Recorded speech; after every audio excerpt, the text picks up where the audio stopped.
em um mundo de fantasia. Na verdade, é na internet. Em que os filmes são analisados. Também tem biografia, entrevista, debate, um monte de coisa, né? Sim, um podcast se destaca. Podcast Cinemação.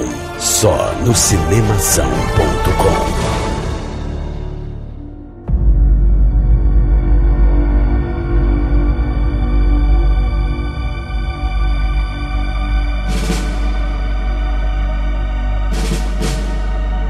Seja bem-vindo ao podcast Cinemação 360. Eu sou Rafael Arinelli e se o Leandro Carnal viu e gostou, você vai ter que ver. Eu sou a Jéssica e eu gostaria de lembrar a todos que não dá pra cagar pra cima. Caralho, sensacional. Sensacional. Boa noite a todos, encerro aqui a minha participação aí, gente. Pô, essa foi ótima. Efeitozinho. Sim, sim. Eu sou o Cauê Petito, óbvio. Óbvio.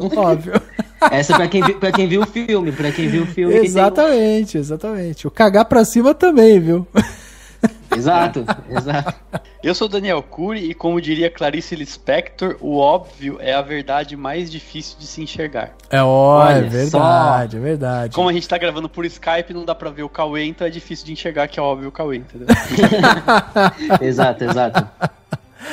É isso aí. Muito bem, meus amigos, estamos aqui reunidos nesse podcast 360 para falar sobre um filme que tem chamado muito atenção. Por vários motivos. Um deles é porque tá todo mundo em quarentena e aí a galera tá consumindo, né? Saiu uma notícia recente que os acessos ao streaming, né? Teve um aumento aí de 20%. As pessoas estão assistindo 20% a mais de streaming nos últimos dias do que antes. Ou seja, a quarentena tá impulsionando aí Netflix, Amazon Prime, HBO Go e tantos outros streamings que tem por aí.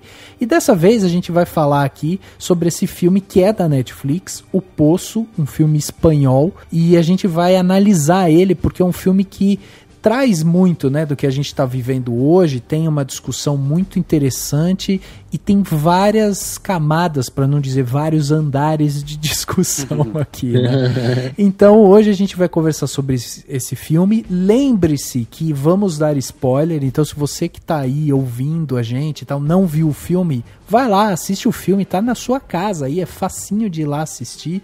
Assiste e depois vem aqui discutir esse filme com a gente. Para bater esse papo aqui, temos dois convidados que já fizeram uma dupla aqui com a gente quando a gente falou sobre It, e eles voltaram aqui para ajudar a gente a analisar esse filme. Temos a Jéssica lá do site Fight Like a Girl, que vem novamente aqui para ajudar a gente a analisar esse terror, esse suspense, enfim. Jéssica, seja bem-vinda novamente ao Cinemação, obrigado pela sua presença aqui. E queria que você se apresentasse um pouco aí, né, para as pessoas já irem ouvindo sua voz, identificando quem é Jéssica. Eu que agradeço o convite e eu tô muito feliz, né, de ter voltado. Eu assisti o filme, na verdade, ontem, que eu tava meio receosa de assistir, Tava todo mundo falando tanto que eu fiquei, será que eu assisto agora isso?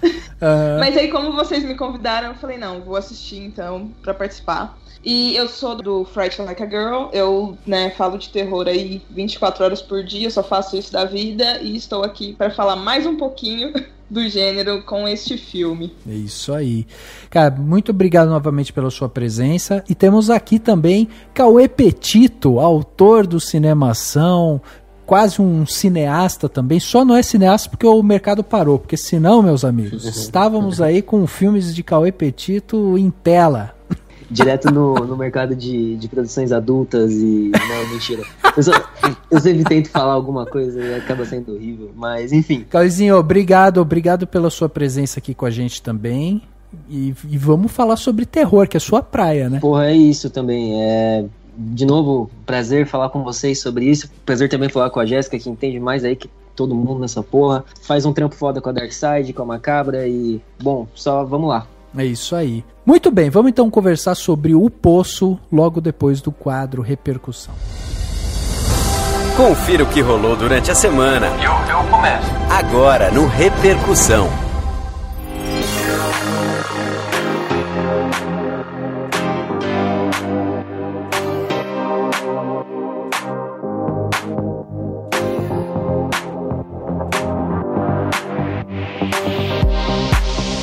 pergunta que não quer calar, Dani, é se você iria pro Poço por conta de um diploma. Nem a pau. Se bem que eu não saberia, né?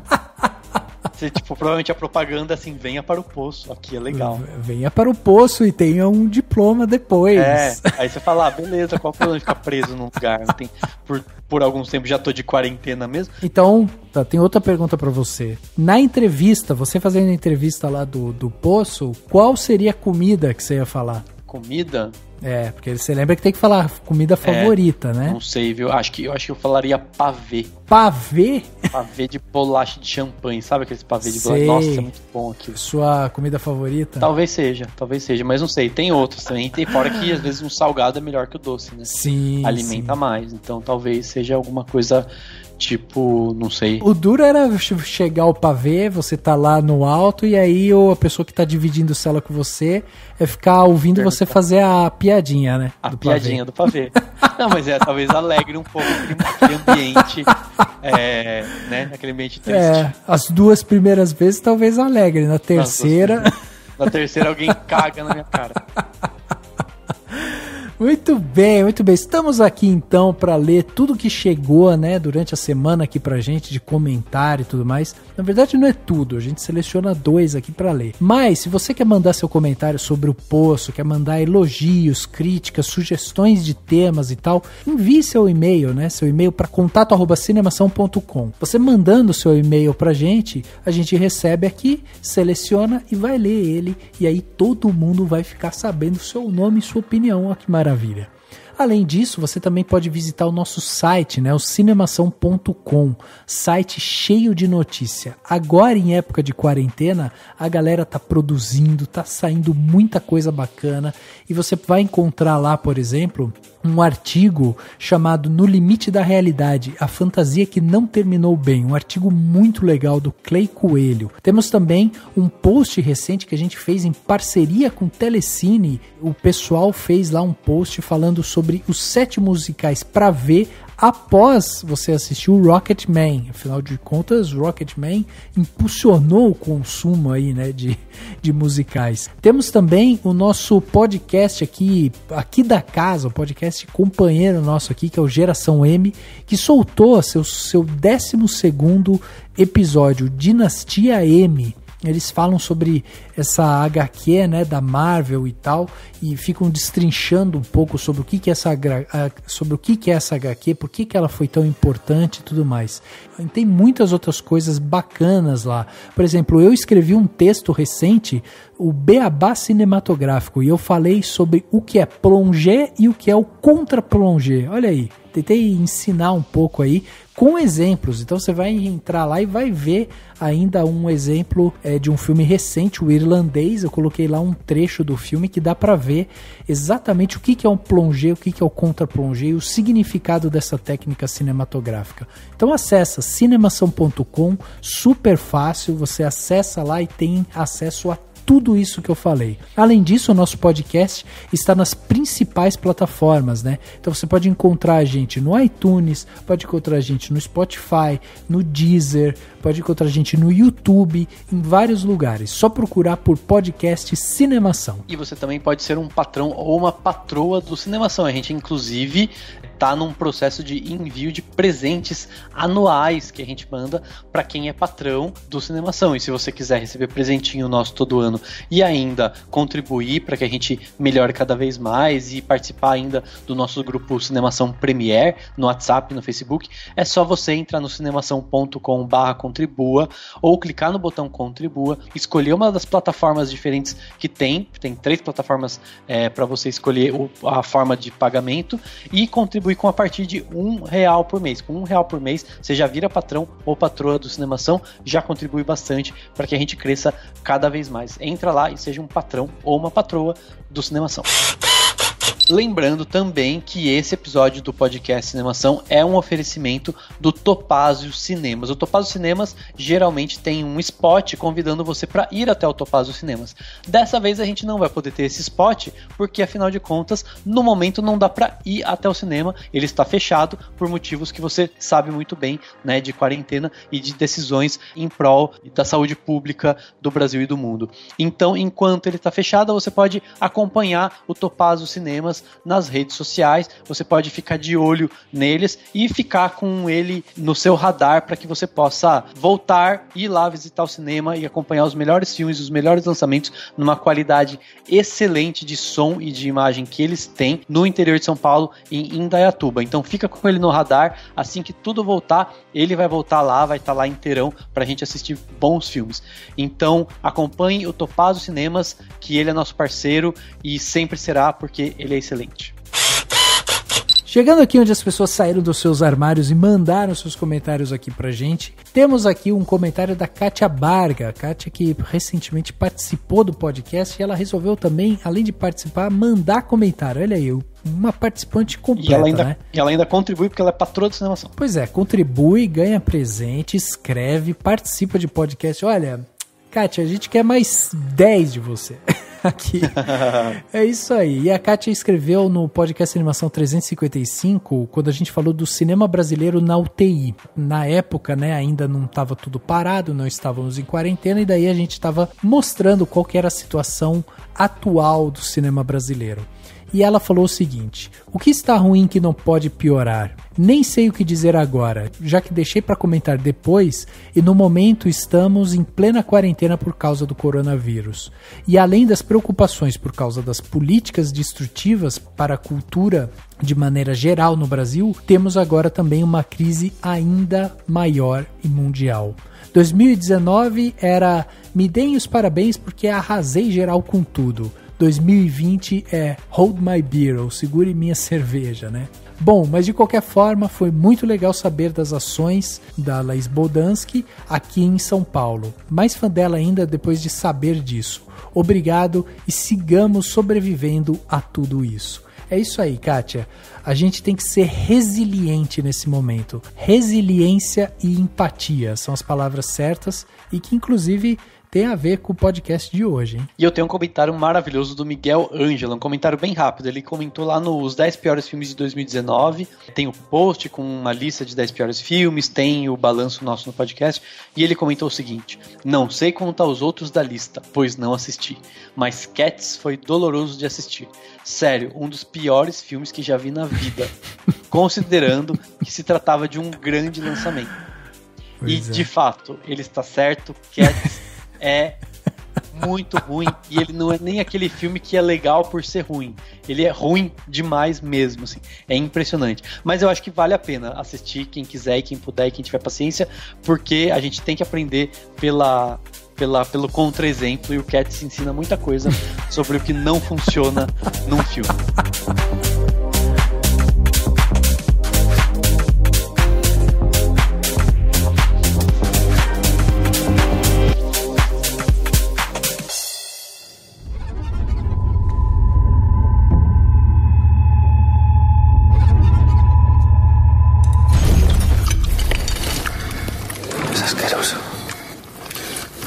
Ha sido comida.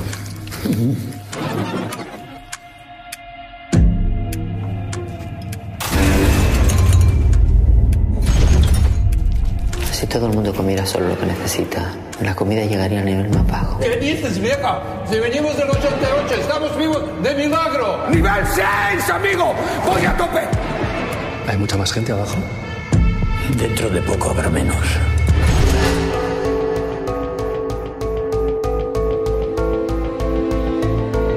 Recentemente chegou aí na Netflix o filme O Poço, ou conhecido também como El Hoyo.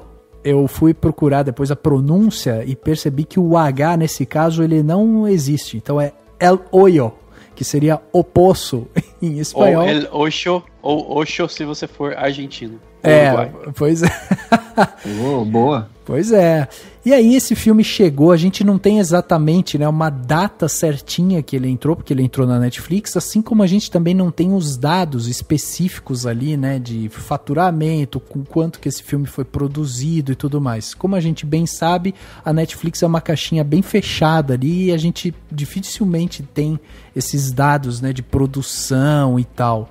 Mas é um filme que chegou na Netflix e que tem chamado muito atenção, inclusive da crítica, né? Não só do público por todas as metáforas que ele traz com ele, mas também da crítica por toda a sua produção e tal, que é isso que a gente vai discutir hoje aqui. É importante citar, ele foi exibido no Festival de Toronto, né? A produção foi lá, conseguiu colocar no Festival de Toronto, e foi lá no Festival de Toronto que a Netflix comprou esse filme e falou, opa, tira dos festivais, que chega, vai ser aqui. Vem com o papai, daí a Netflix fez isso. Exato. E ele, além de ter passado em Sitges, né, lá na Catalônia, ele ganhou, né, em Toronto, um prêmio no Midnight Madness, que acho que para os entusiastas de terror aí são as produções, é a vertente do Festival de Toronto que passa esses filmes de gênero e produções fora da caixa. E ele ganhou o prêmio, não sei pronunciar, mas é Grouchy People's Choice Award pro diretor do filme, que é o primeiro filme dele, inclusive. E é interessante, né, porque ao mesmo tempo que a gente pode dizer que, pô, é um filme que tava em festival internacional, ele começa uma escalada aí, né, pra ele realmente chegar ao público e tal. E aí ele é comprado pela Netflix, que disponibiliza uma plataforma mundial.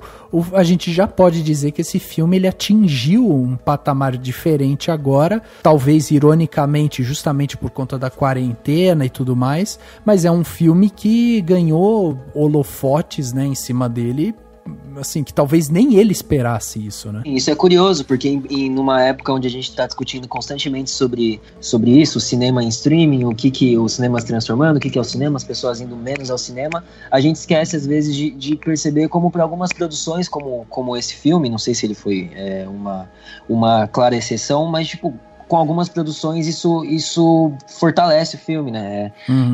Leva ele para lugares e pessoas que não assistiriam ele de outra forma. Exato, exatamente. Perfeito. E agora, pelo menos, a Netflix tem um top 10, né, que eles fazem lá, e tá, neste exato momento que a gente tá gravando, tá no número 1. Seria o top 10 do Brasil. Ele é o filme mais visto na Netflix no Brasil, pelo menos segundo a Netflix. Exatamente. Muito bem, pra gente dar aqui um resumo, né, do que é o filme e tal, sem dar muito spoiler, pra quem tá ouvindo até aqui, né, porque quer saber do que se trata e tudo mais. Bom, o filme, ele se passa, né, em um mundo distópico, onde existe uma instituição penal / educativa chamada O Poço. Em cada nível, existem 2 pessoas que são alimentadas por uma plataforma, que é uma espécie de uma mesa, que ele vai descendo ali com a comida, né. Os níveis superiores, eles podem comer muito bem, porque a comida, a mesa vem cheia lá de cima, ela vem descendo, e à medida, né, que essa mesa vai descendo, as celas inferiores vão recebendo pouco ou nada de comida. O filme, ele começa com o personagem, o Goreng, que acaba despertando no nível 48, junto com um companheiro de cela chamado Trimagazi. Logo no começo, ele já explica pro Goreng como que funciona o sistema. Então é basicamente isso o filme, e a gente vai acompanhar, né, a passagem do Goreng pelo poço. Dani, diz pra gente, temos aí um filme espanhol, um filme cheio de nomes aí diferentes, e queria que você trouxesse pra gente então essa ficha técnica de O Poço. Então, o filme é dirigido pelo Galder Castelo Urrutia, que é realmente tá em seu primeiro longa, teve alguns curtas antes, né? Enfim, esse cara, ele é do País Basco, né? Então ele trabalha muito, né, provavelmente, né, na região dele, lá na Espanha. O roteiro desse filme é do David de Sola, que tem poucos filmes também na carreira, e do Pedro Rivero, que não tem tantos filmes, mas tem um pouco mais do que o David de Sola. A montagem é do Haritz Zubillaga, que fez vários filmes de terror espanhóis, vários filmes de gênero, né, desse gênero na Espanha, e da Helena Ruiz. A Helena Ruiz trabalhou na montagem do O Orfanato e O Impossível, que são grandes filmes ou espanhóis ou dirigidos por espanhóis, né, e que ela tava lá junto, né, ou seja, fazendo parte da equipe e tudo mais, ou seja, ela é da da turma grande do cinema espanhol, né? A fotografia é do John D. Domínguez, que também tem filmes espanhóis no currículo, entre eles uma comédia excelente chamada Fé de Etarras, que também tem na Netflix, que fica já a dica, porque é uma comédia bem legal. E a trilha sonora é da Arantzazu Calleja, que também é a compositora da música do Fé de Etarras, que é esse outro filme, entre outros filmes, claro, mas que é esse outro filme espanhol muito bom que tem na Netflix. No elenco tem, enfim, só para citar 3 nomes, tem o Ivan Massagué, que é o protagonista e que estava presente lá no Labirinto do Fauno, do Del Toro.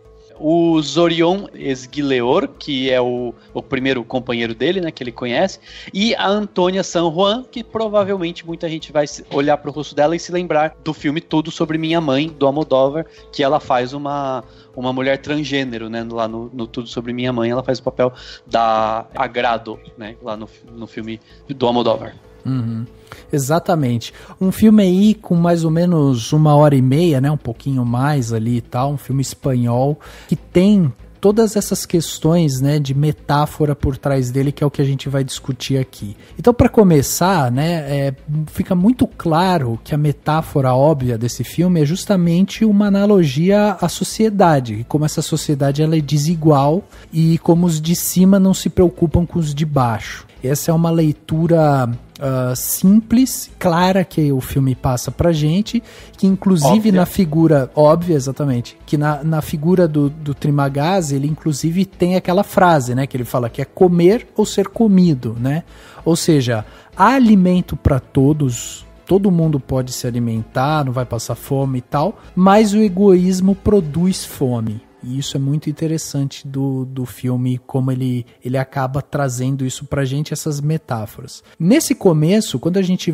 é apresentado pro Goreng, pro Trimagazzi ali e tal, e que todo o sistema é apresentado pra gente, a gente tem ali claramente também uma visão, um atrito, né, de visão.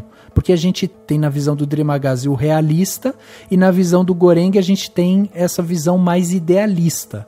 Não à toa, o realista acaba trazendo com ele uma faca, porque cada um lá pode levar um objeto com ele. Então o realista leva uma faca e o idealista leva um livro. E isso também é muito emblemático pro personagem, porque ele tá levando ali um livro do Don Quixote, né, e tal. E ali a gente poderia até dizer que a gente tem na nossa cara ali o Don Quixote e o Sancho Panza, né? Na nossa frente. Exato. Não, o que também é, de certa forma, não sei, acho que também é óbvio, né? O personagem tá com o livro do... acho que numa produção como essa, onde tem pouco... O design de produção é muito bom, mas a gente tem cenários muito fechados e cada elemento que tá lá em cena, como o livro, que cada menção a alguma coisa fora de lá se torna já um símbolo, então, tipo, um signo, né? Então... até no começo, quando eu tava fazendo trazendo a sinopse aqui, né? Eu até falei isso, que o Poço, ele é, na verdade, uma instituição penal /educativa. Por quê? Porque enquanto você tem o Trimagazzi que está lá porque ele cometeu um crime e ele escolheu ir para o Poço, ele convive junto com o Goreng, que é um cara que está ali porque ele quer um diploma, né? Ele quer um diploma porque o diploma vai fornecer para ele um melhor status fora do sistema do Poço, né? Então ele tem essa possibilidade, tá? Você quer o seu diploma, você tem a opção, você pode ficar no Poço aí alguns meses e você vai sair com o seu diploma. Então é um sistema, óbvio, como eu já falei, né? Um mundo distópico, mas a questão é justamente essa, assim, é um sistema que foi construído e que a todo momento a gente conhece como o sistema funciona, mas a gente não sabe quem são os criadores do sistema, e isso também é uma coisa muito irônica, né? Mas eu acho que justamente a ideia seria essa, de você ter uma grande metáfora da sociedade. Então eu lembro que quando eu tava vendo, eu tava bem nisso, eu falei, não importa, por exemplo, 2 coisas que não importam pra mim, né, quando eu tava vendo o filme mergulhado naquela história. Não importa por que o sistema existe, como ele foi criado, nem qual todos os objetivos dele, ele simplesmente é um sistema e pronto, para servir como essa metáfora, assim como não importa como que aquela mesa vai, né, flutuando pelo poço. Ela não tem absolutamente nenhum tipo de nada que segure, até porque não faria sentido, porque teria corrente, as pessoas iam subir pela corrente, por exemplo, ou corda, ou qualquer coisa assim, e ela sobe super rápido para não ter o perigo de alguém subir nela, né? Na volta. E você entende aquilo como uma realidade que foi posta e que não precisa de uma explicação. Então você tem aquela realidade, e é bom que não tenha tanta... Embora você tenha o cara contando a história como que ele conseguiu a faca, o próprio livro, né, do Don Quixote, mas você não fica explicando o porquê demais. É o funcionamento daquele lugar e pronto. Então você tem um núcleo, o espaço e como vai se desenvolver aquilo, né? Então, mas você não precisa saber, você não precisa ter isso mostrado em tela, mas é interessante de você analisar justamente que a gente está falando ali de um mundo que ele tem planejamento, ele é tecnocrático, ele é elaborado, ele é pensado, entendeu?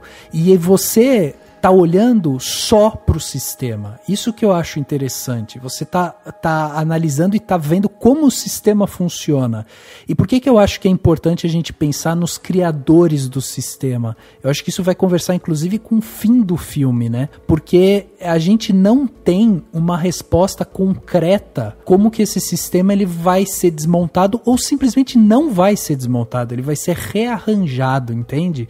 Então, a figura, né, da menina, da criança e tudo mais, que é uma mensagem, a gente tem que passar uma mensagem e tudo mais, essa mensagem ela é posta, mas em contrapartida a gente não tem essa resposta, ou seja, pode ser uma mensagem totalmente falha.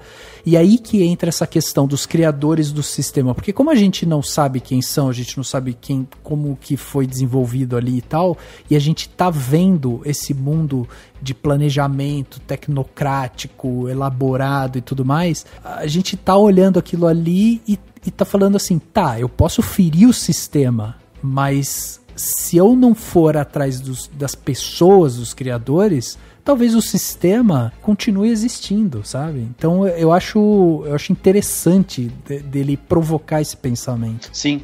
E eu acho que assim, a gente tem um sistema que depende dessa forma de distribuir lá a comida para criar todos os problemas que ele cria, né? Para que as pessoas lá de baixo fiquem desesperadas.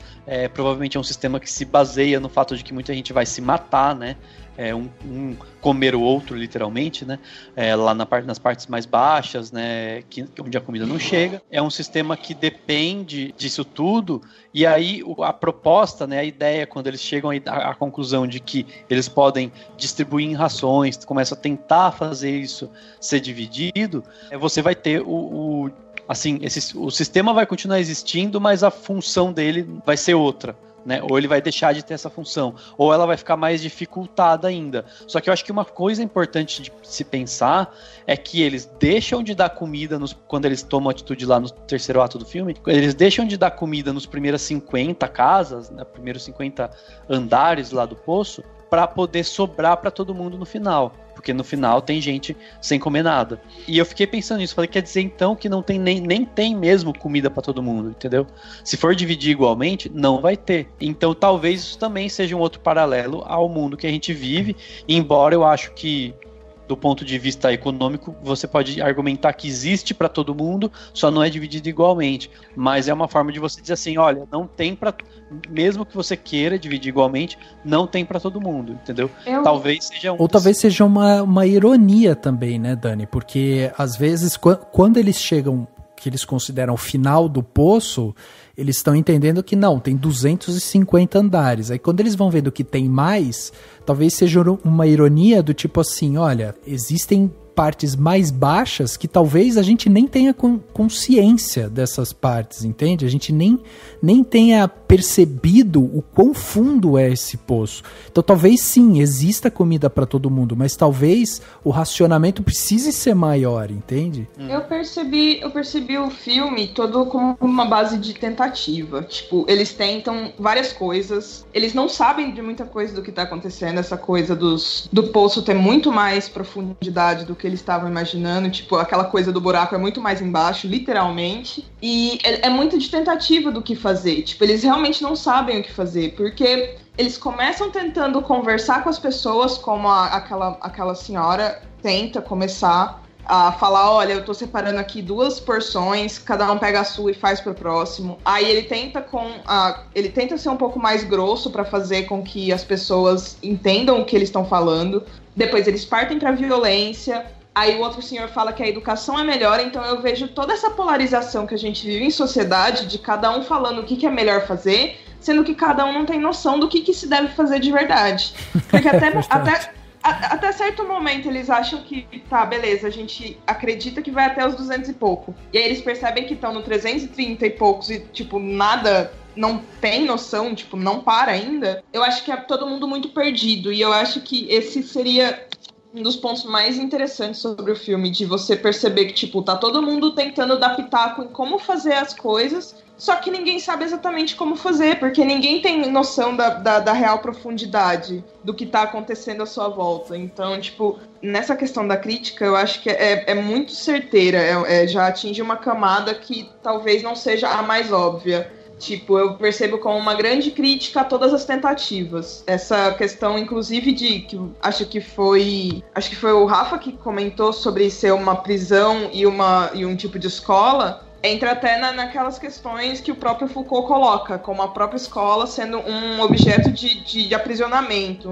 de uma força que te aprisiona. Então, o filme ele é muito bem estruturado e ele tem críticas que, se você começar a puxar de cada lado, ele vai cada vez mais fundo. É difícil não falar sobre profundidade quando a gente tá falando de um poço.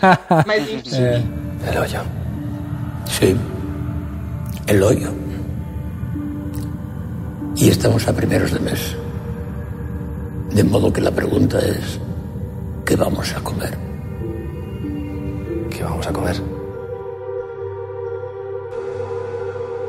Tudo isso que a gente está falando, essas referências, elas são muito interessantes. Isso que a Jéssica falou é legal mesmo, né? Porque essa coisa do estar perdido, eu acho que ela faz muito sentido, assim, com o tipo de narrativa que eles estão trazendo.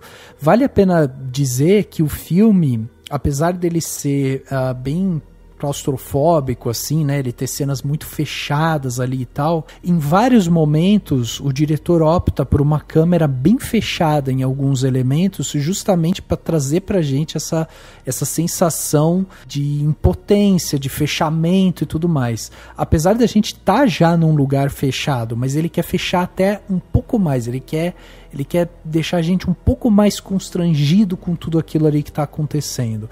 Então isso é muito interessante. Além disso, ele vem usar cores, né, para o filme que são muito latentes, assim. Então a gente vê, por exemplo, tons de azul muito fortes ali. Quando chega a parte da noite ali, quando acaba, né, a parte da refeição e tudo mais, ele é tomado por um vermelho. O vermelho que tem essa dualidade ali no seu significado de ser uma cor romântica e ao mesmo tempo ela é forte, ela é visceral, ela é quente, e é a cor do momento do relaxamento deles, é o momento em que eles vão deitar para dormir. Então como que você coloca uma cor pesada dessa na hora que vai dormir? É justamente para também, é uma linguagem, né, visual ali, para mostrar que aquele desespero, aquela coisa fria que o azul traz pra gente, ela à noite ela se torna até pior, né? Porque daí a pessoa tá ali vivendo com aquilo e olhando para os seus próprios sofrimentos. O grande objetivo do dia, que é a alimentação, já não tem mais. Então é um momento de muita solidão ali e tal, onde as pessoas são tomadas pelo vermelho. Então é muito interessante da gente ver como ele vai usar essas paletas de cores, né? O diretor de fotografia trabalha essas paletas de cores de uma forma muito direcionada ali. E além disso, a gente tem também essa questão que é, né, de quanto mais fundo se desce, maior é o sofrimento.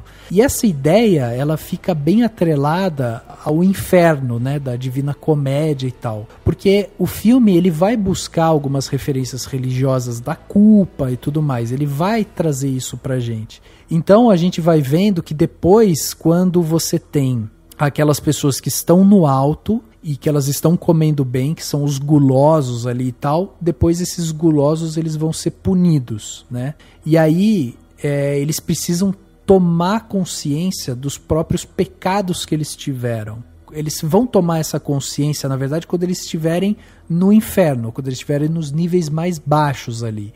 E isso não é exatamente o que acontece, porque a gente tem a questão da sobrevivência, né? Então é justamente aquela questão que eu estava falando. Enquanto a gente tem dentro do poço essa ideologia de redenção, de moralidade e tal que ela vai trazer, a gente tem na visão ali do Goreg, ele quer ganhar um certificado, que é uma espécie de esforço, né, de meritocracia, de competitividade e tudo mais e tal.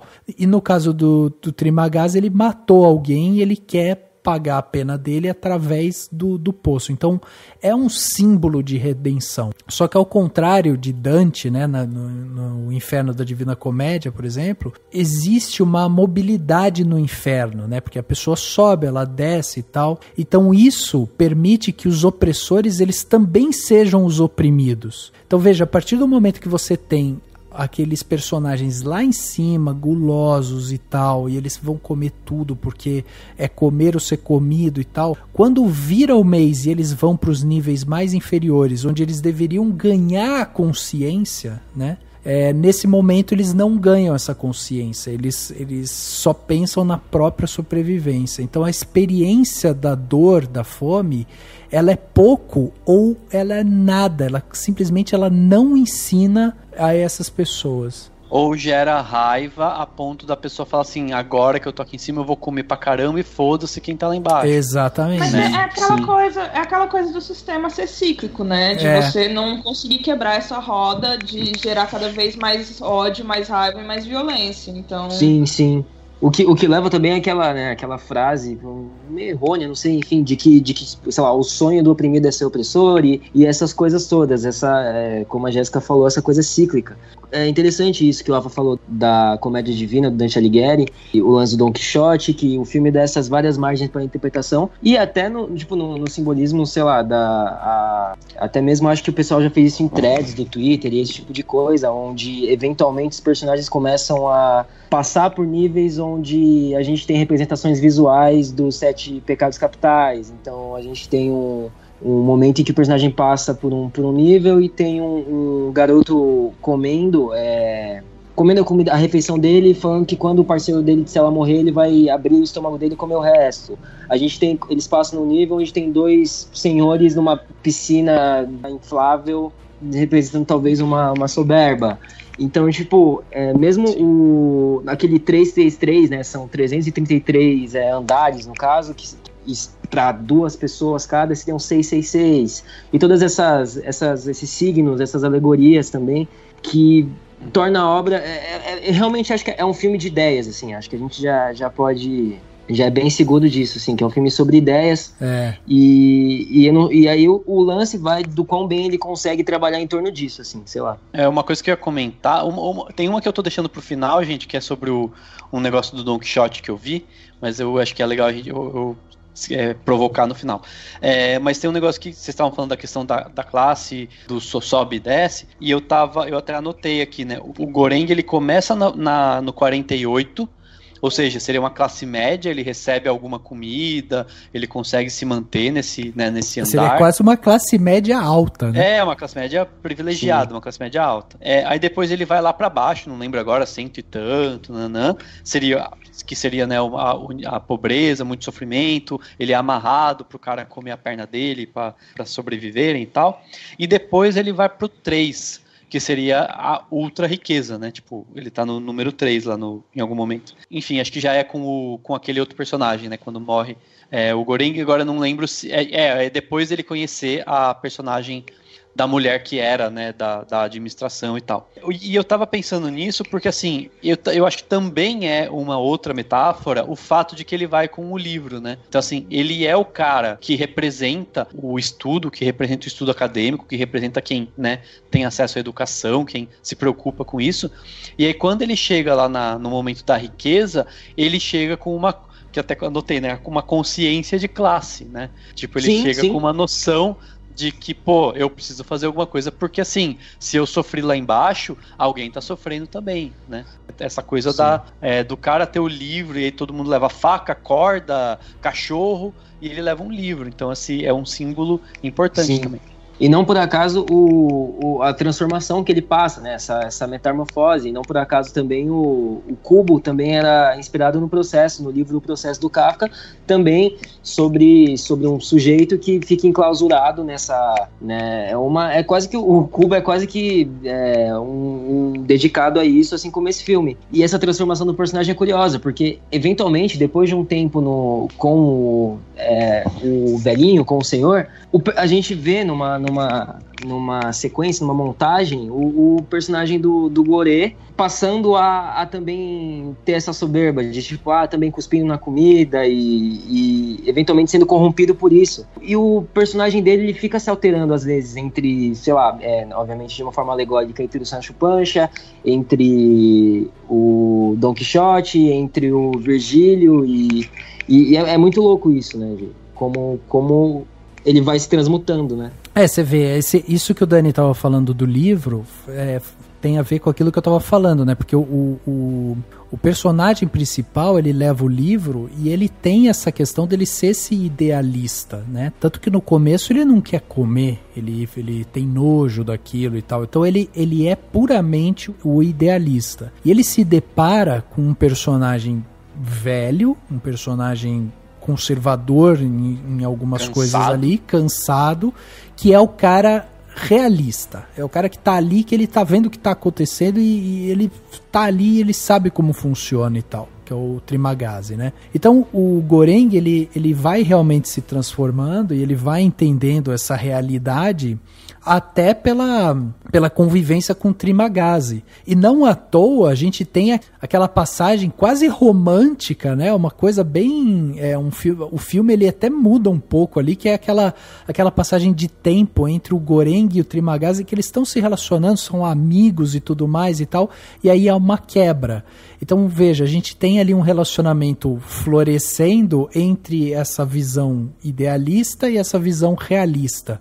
Só que quando a atmosfera, né, o sistema inteiro bate a sua porta, o realista que tem a faca, né, e conhece as coisas como funcionam, ele destrói, ele prende o idealista ali. E isso é muito sintomático, né? Sim, enquanto essa passagem de tempo ocorre, o idealista é aos poucos assimilado pelo realista e tá lá junto com ele aos poucos, não de forma empática, mas a sobrevivência e os costumes e a rotina, ele tá lá, logo ele tá lá também, cuspindo e fazendo essas coisas, até e eu gosto pra caralho disso no filme, assim, como é bem simples, assim, mas é muito eficaz a jornada dele, mesmo de redenção, assim. Exato.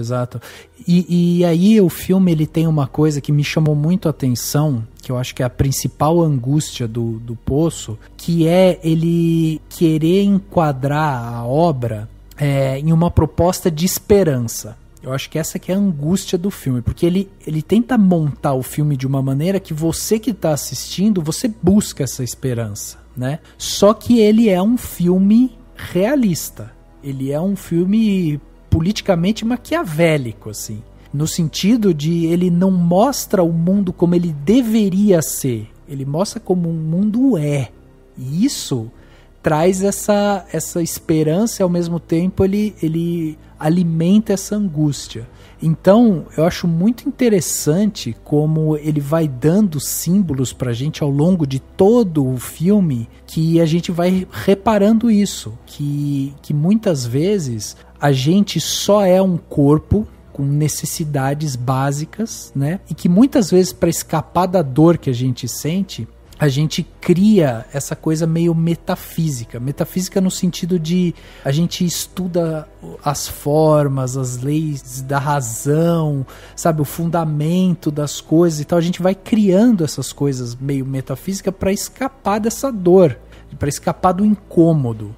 E isso é muito incômodo no filme, porque a partir do momento que ele pega um personagem e ele coloca no centro simplesmente como esse corpo que tem necessidade, a gente percebe como todo mundo é igual, entende? Como essas leis que a gente vai criando, elas não funcionam, né? A gente só cria essas leis justamente para que algumas pessoas consigam escapar dessa dor, quando há outras com as mesmas necessidades que todo mundo tem, que são engolidas por essa dor. Então eu acho isso muito interessante do filme, como ele consegue ser angustiante trabalhando com a esperança, sabe? Sim, eu vi uma entrevista do diretor, uma entrevista rapidinha assim, que ele fala que o objetivo do filme era gerar perguntas e não respostas, né? Ou seja, de fazer as pessoas pensarem nas coisas.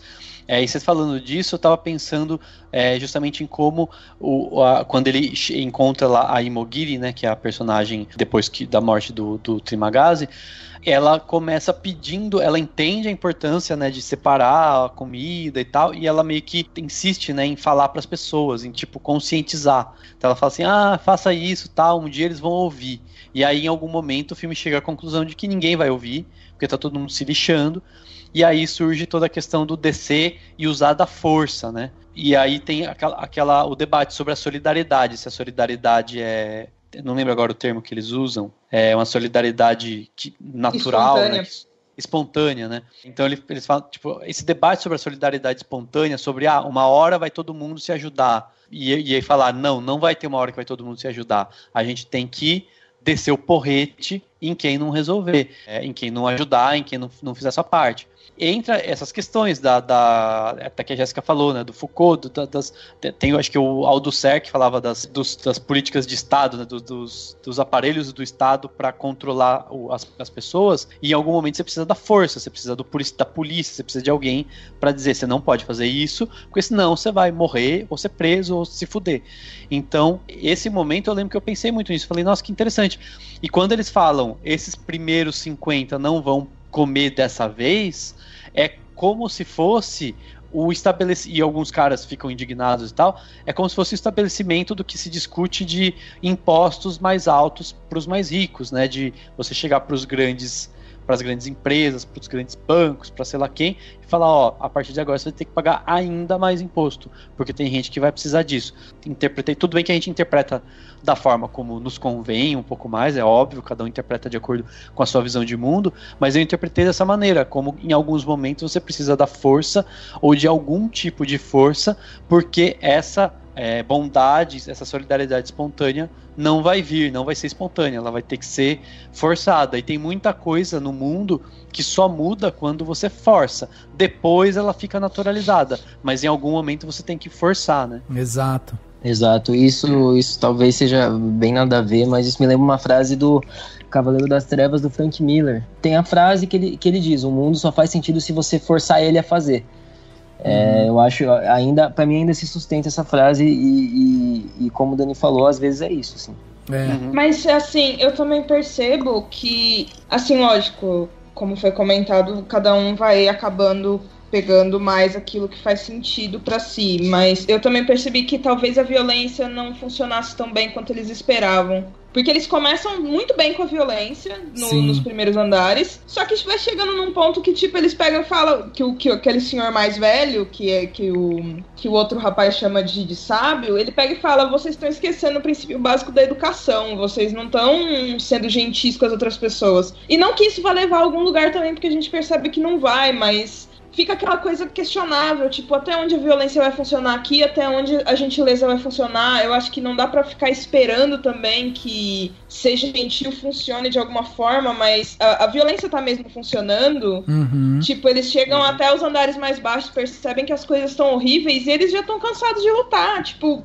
Vai fazer sentido eu continuar aqui? Não sei se... Eu acho que o Gorenk, ele principalmente, ele desiste. Ele olha e fala, velho... Ele deita lá e desiste completamente. Tipo, até a mensagem que era a panacota, ele percebe que já não faz tanto sentido nos lugares mais baixos. Ele prefere entregar pra garotinha do que ficar falando, cara, eles vão compreender isso que a gente vai devolver lá pra cima, tipo, e ele acha muito melhor enviar a garotinha do que ficar guardando a panacota. Então é complicado, é muito questionador mesmo, até onde a violência vai resolver, até onde a educação e a gentileza vai resolver.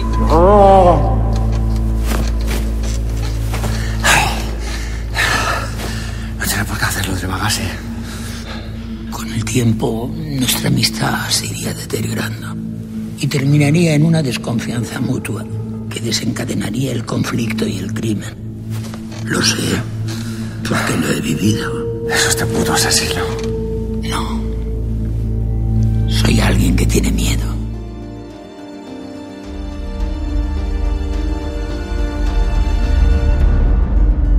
Isso que você tá falando, Jéssica, me fez lembrar de uma coisa, até tava procurando aqui, porque existe uma teoria que o pessoal fala que é a banalidade do mal, né? Que também chamam de síndrome de Eichmann ou... É, da Hannah Arendt. É, exato. E é muito interessante porque, pra quem não sabe, né, o Adolf Eichmann era um funcionário que colaborou muito na Alemanha nazista justamente com a violência, né? Trabalhou muito no Holocausto e tudo mais. Quando ele foi considerado culpado pelas acusações e tal, houve todo ali uma... comoção.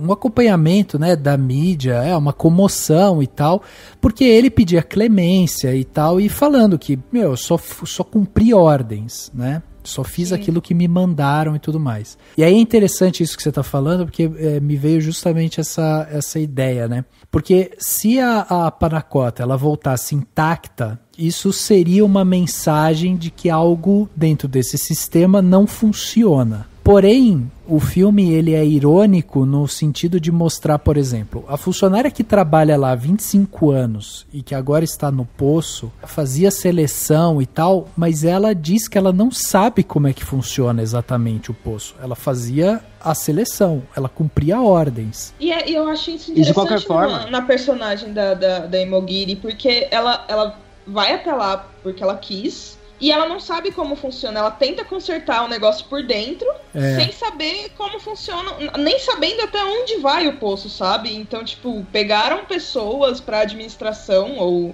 seja lá o que for, que não fazem ideia do que tá acontecendo abaixo deles. Então, é muito irônico também você perceber que a administração não sabe o que tá fazendo. Exato. E que talvez também as visões que ela tinha e as visões que o próprio... Porque se a gente for encarar isso apenas do ponto de vista da contação da história, da jornada do protagonista, e de como a gente precisa assim como no filme, a gente precisa de símbolos, filmicamente falando, de símbolos para acreditar nas mensagens que a história quer passar. Então, tipo, a gente tem o idealista que traz um livro, tem a Imogiri, que ela leva o cachorro, e as formas dela de tentar dialogar com eles, que não leva, acaba não surtindo efeito, porque quando eles chegam lá, eles se deparam com, tipo isso, tá ligado? Tem fome, e com a fome vem a falta da razão, e vem a loucura, e vem a raiva, e vem todas essas questões que tipo, o buraco é mais embaixo, irmão, literalmente, tá ligado? Exato. Lá eles são confrontados com isso, então, tipo, isso acaba funcionando também, tipo, por isso pra mim, pelo menos, é que o filme é tão eficaz, assim, sei lá, sim. Uma comparação um filme que eu me lembrei, vendo as discussões no Twitter e na internet, por ser um filme da Netflix e tá em primeiro, tipo, geral tá falando sobre esse filme. O filme que eu lembrei foi o Mãe, do Aronofsky, que é um filme também que é sobre ideias e é repleto de alegorias e de simbolismos, mas pra mim, onde aquele filme errava em literalizar a alegoria, ou seja, os personagens realmente se tornavam Deus e a Mãe Natureza e a Mãe Terra, eles realmente se tornavam isso, onde não existia mais alegoria, era apenas isso, empobrecia pra mim não só a narrativa, mas como a história em geral. Nesse, eu acho que tipo, é um atestado do qual o filme é eficiente, assim, porque Exato. Apesar de ser um filme de ideias, em toda a metragem do filme eu tava totalmente envolvido, totalmente vibrado, assim, no filme, sabe? Exato.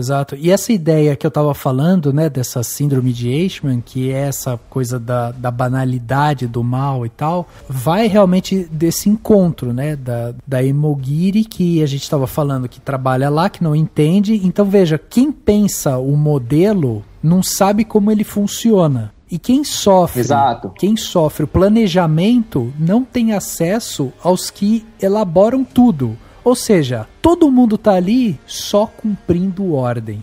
É justamente você tornar o mal banal, sabe? Então é muito interessante isso. Sim, e a própria, a gente falou o lance da Panacota. O filme ele tem um insert, assim, lá, uma pequena sequência, que a gente pode até dar pano pra, tipo, a cronologia dos acontecimentos que a gente vê em tela, onde o dono do restaurante, enfim, foda-se, ele tá lá vendo ele tá com a Panacota, e tem um fio de cabelo. Ele tá mostrando pros outros funcionários. Então isso é meio que já é uma coisa até meio talvez meio cínica, meio niilista, de tipo, ó, não importa se a panacota chegar intacta naquela porra, ele vai culpar outra coisa, tá ligado? Ele vai falar, não, é porque tinha um cabelo, por isso que não queriam comer, sabe? É tipo, de qualquer forma, a hierarquia do sistema, a gente nunca vai ser real o cerne do problema, saca? Isso é muito perturbador, gente. Exatamente. Por isso até que eu acho interessante, né? Porque veja só, a gente quando vai ver, assim, a gente depois vai caminhar pro final do filme, que eu acho que tem ainda mais coisa ali pra discutir, mas esse filme, né, ele é anterior a toda essa questão do coronavírus e tal que a gente tá vivendo agora, quarentena e tal. Mas ele se encaixa tão perfeitamente com o momento que a gente tá vivendo, porque não há pouco tempo atrás começou a viralizar na internet e tal, aquelas pessoas clamando para que as outras não vão ao supermercado comprar 1 quilo de papel higiênico, sabe? Que elas não, vão lá e não esvaziem as prateleiras e tal, porque volta para aquela questão, que é essa questão perturbadora, que no final das contas a gente é um corpo com necessidades, sabe? Todo mundo é. Só que na hora que a gente é apertado, a hora que existe um problema grave, não sei o quê, as pessoas elas vão pensar exatamente ali nelas mesmas, né? Então elas não ficam pensando no próximo e tal.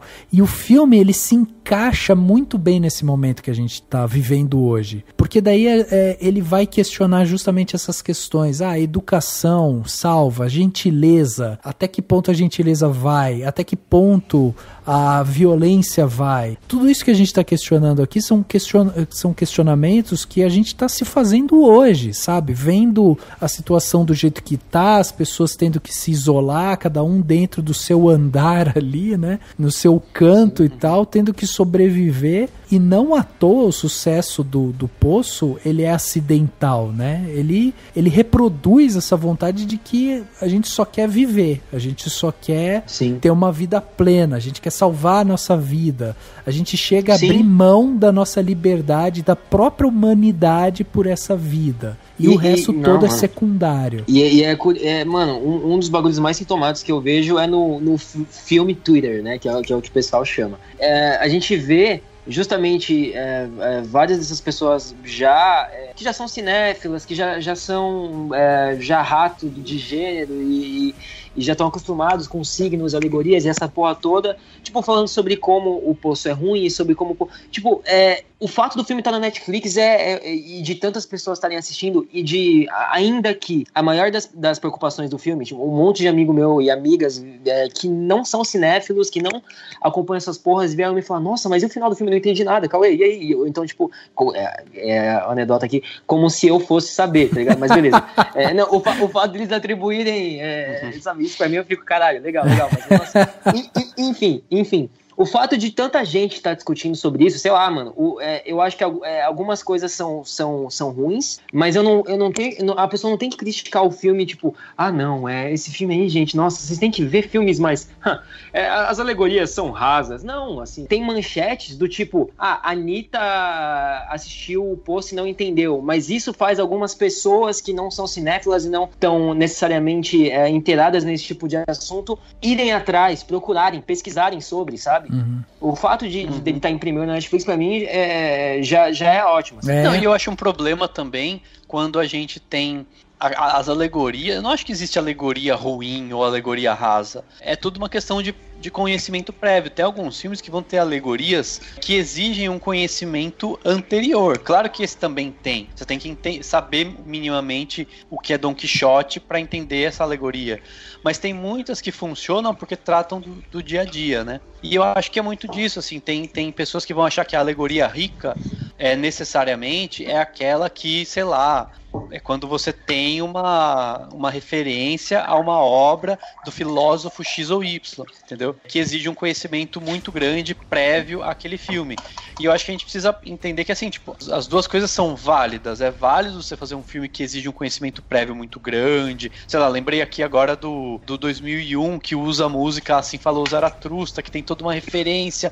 Nananã. Quem nunca ouviu falar disso, foda-se, ela vai ver um filme, entendeu? Agora, e eu acho que uma coisa não é pior que a outra, nem melhor. As duas coisas Não, funcionam. Sim. Então, mas é porque assim, trata-se de um filme indigesto, né? Ele é indigesto em vários sentidos. Ele é um filme violento, ele é um filme pesado, ele é um filme que faz você refletir. A gente começou esse podcast até falando, né, que a metáfora mais óbvia dele é falar, bom, o filme trata sobre a sociedade que é desigual e tal, e os que estão em cima não se preocupam com os que estão embaixo.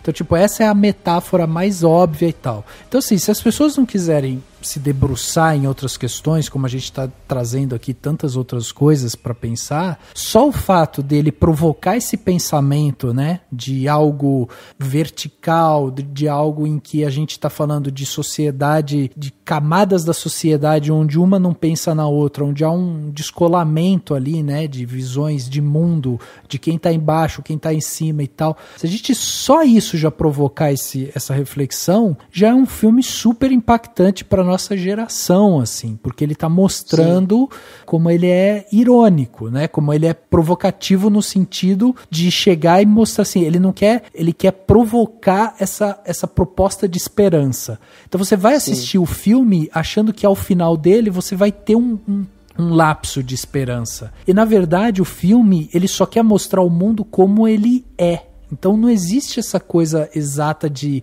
nossa, como eu gostaria que fosse e tudo mais e tal. Não, ele é cru, é um filme cru, direto. E é uma visão amarga, não é amarga.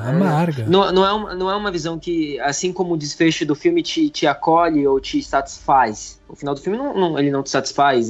E até aí já entra em outra discussão sobre o quanto um final aberto pode funcionar, o quanto que... Isso acho que vai ir do tipo de filme que o espectador prefere. Mas eu acho que tem uma clara diferença entre... Porque aí depois o pessoal vai... não, mas aí você falou que o Poço é bom que o filme desses esteja, mas aí sai um filme do Christopher Nolan, ou sei lá, qualquer um desses, né, do Denis Villeneuve, que discute esses temas e você critica. É diferente você ver, tipo, um blockbuster financiado pela Warner sair no cinema discutir esses temas. É bom, beleza, mas outra coisa é você ver um filme espanhol que passou por festival, um filme independente que conseguiu distribuição na Netflix e alcançar outras pessoas, sabe?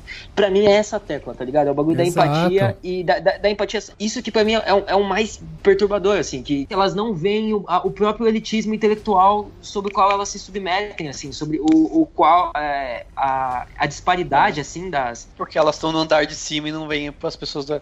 Né? Enfim, exatamente.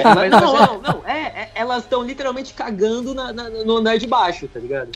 Sim. Agora, voltando nesse ponto que você falou, porque você estava falando sobre empatia, daí tem uma personagem aqui que eu acho muito interessante, é a Miharu, né? Miharu, sei lá, que é aquela japonesa lá e tal, que tá procurando a filha. Eu acho muito interessante essa personagem porque, assim, o símbolo, né, da maternidade, esse lance da a mãe, a filha e tal, talvez desperte no homem, no ser humano e tal, o sentimento mais benevolente, de maior visão, né, ali de cuidado e tal que possa existir.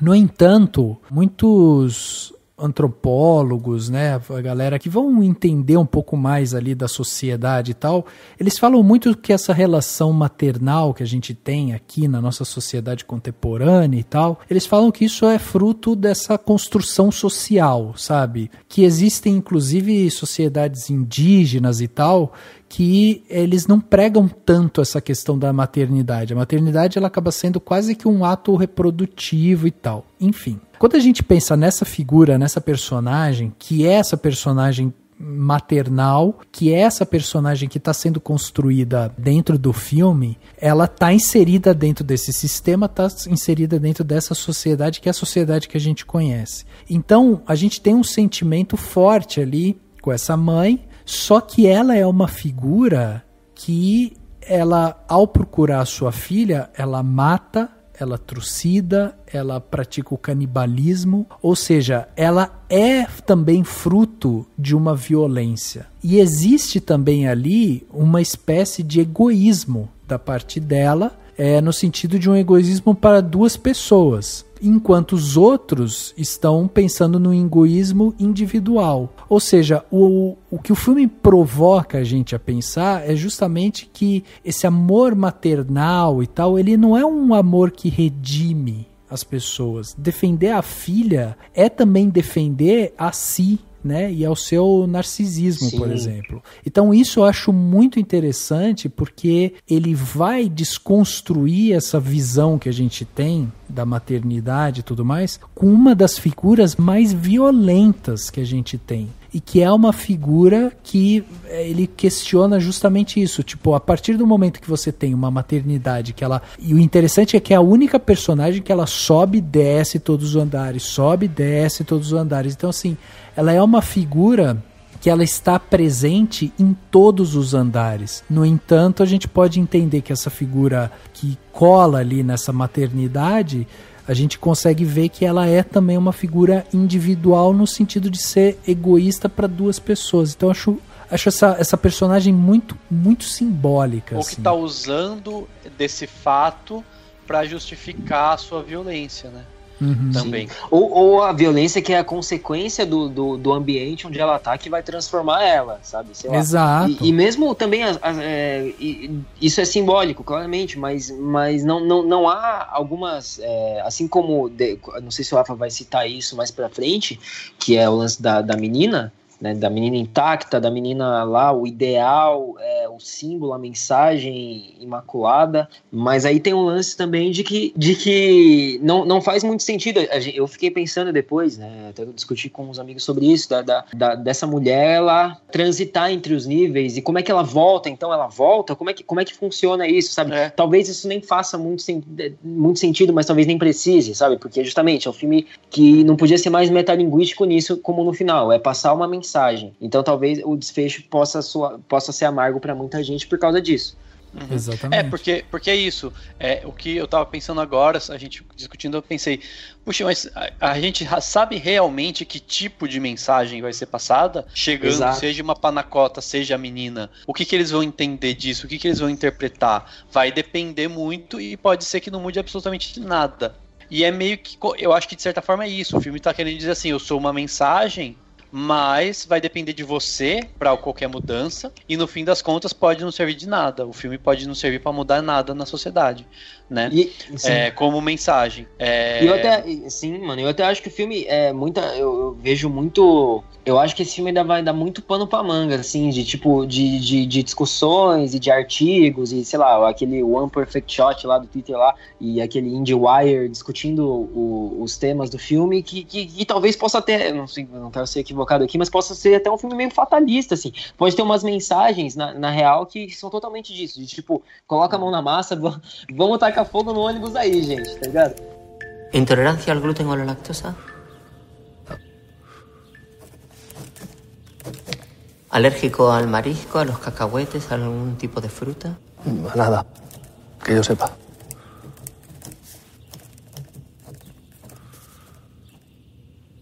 ¿Sabe que después de su ingreso no podrá fumar? Sí, lo sé.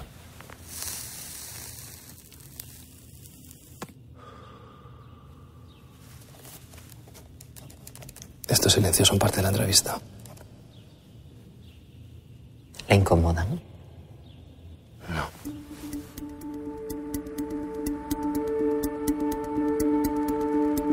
Na verdade, uma coisa que eu acho é que o filme passa do âmbito social para o âmbito pessoal. Ele olha para uma sociedade, basicamente, assim, a forma como eu entendo muito desse filme é assim, ou pelo menos estou entendendo nesse momento, né? É assim, ele olha para a sociedade, olha para uma estrutura, literalmente, olha para todas as camadas, olha para um personagem e mostra para uma pessoa e mostra que ele pode mudar, ele tem poder de mudar a si mesmo. E assim, sabe? Então, assim, é como se ele dissesse que assim, que a mudança, que a gente não tem como mudar toda a sociedade, mas a gente pode mudar a nós mesmos, que a gente não tem como, não vai conseguir mudar tudo, mas a gente consegue mudar o nosso ao redor. E aí nisso entra uma coisa que eu queria citar aqui, porque eu tava pesquisando e eu tenho uma edição muito louca aqui do Don Quixote, que me deram de presente uma vez, que é em espanhol até, obviamente não li, né, porque, né, é gigantesco em espanhol ainda, fica difícil. Mas é uma edição super bonita, assim, super cheia de coisas, assim, além do livro, e tem na introdução, eu queria citar um trechinho, vou tentar traduzir mal e porcamente aqui, mas o que eu acho interessante, que eu tava lendo, eu tava procurando alguma coisa assim. assim. Ele fala assim, ó, a introdução do livro, né? O Dom Quixote é o criador do seu mundo. Ele sozinho é também o vencedor de si mesmo, quando, no final, renuncia à sua ficção para morrer. Mas lembre-se que quem morre não é o Dom Quixote, mas sim o fidalgo Alonso Quijano. Seria sua loucura uma ilusão consoladora? Como indica Segre, né, que foi um estudioso, a maior derrota do Dom Quixote está em ter recuperado a própria razão. Porque o Dom Quixote estava imaginando tudo. Ele estava imaginando situações hipotéticas. Ele estava imaginando ser um cavaleiro e ele via os moinhos e achava que eram gigantes. Então eu acho que também tem isso. É como se ele estivesse dando... Assim, você pode interpretar esse filme como estava tudo na imaginação do protagonista.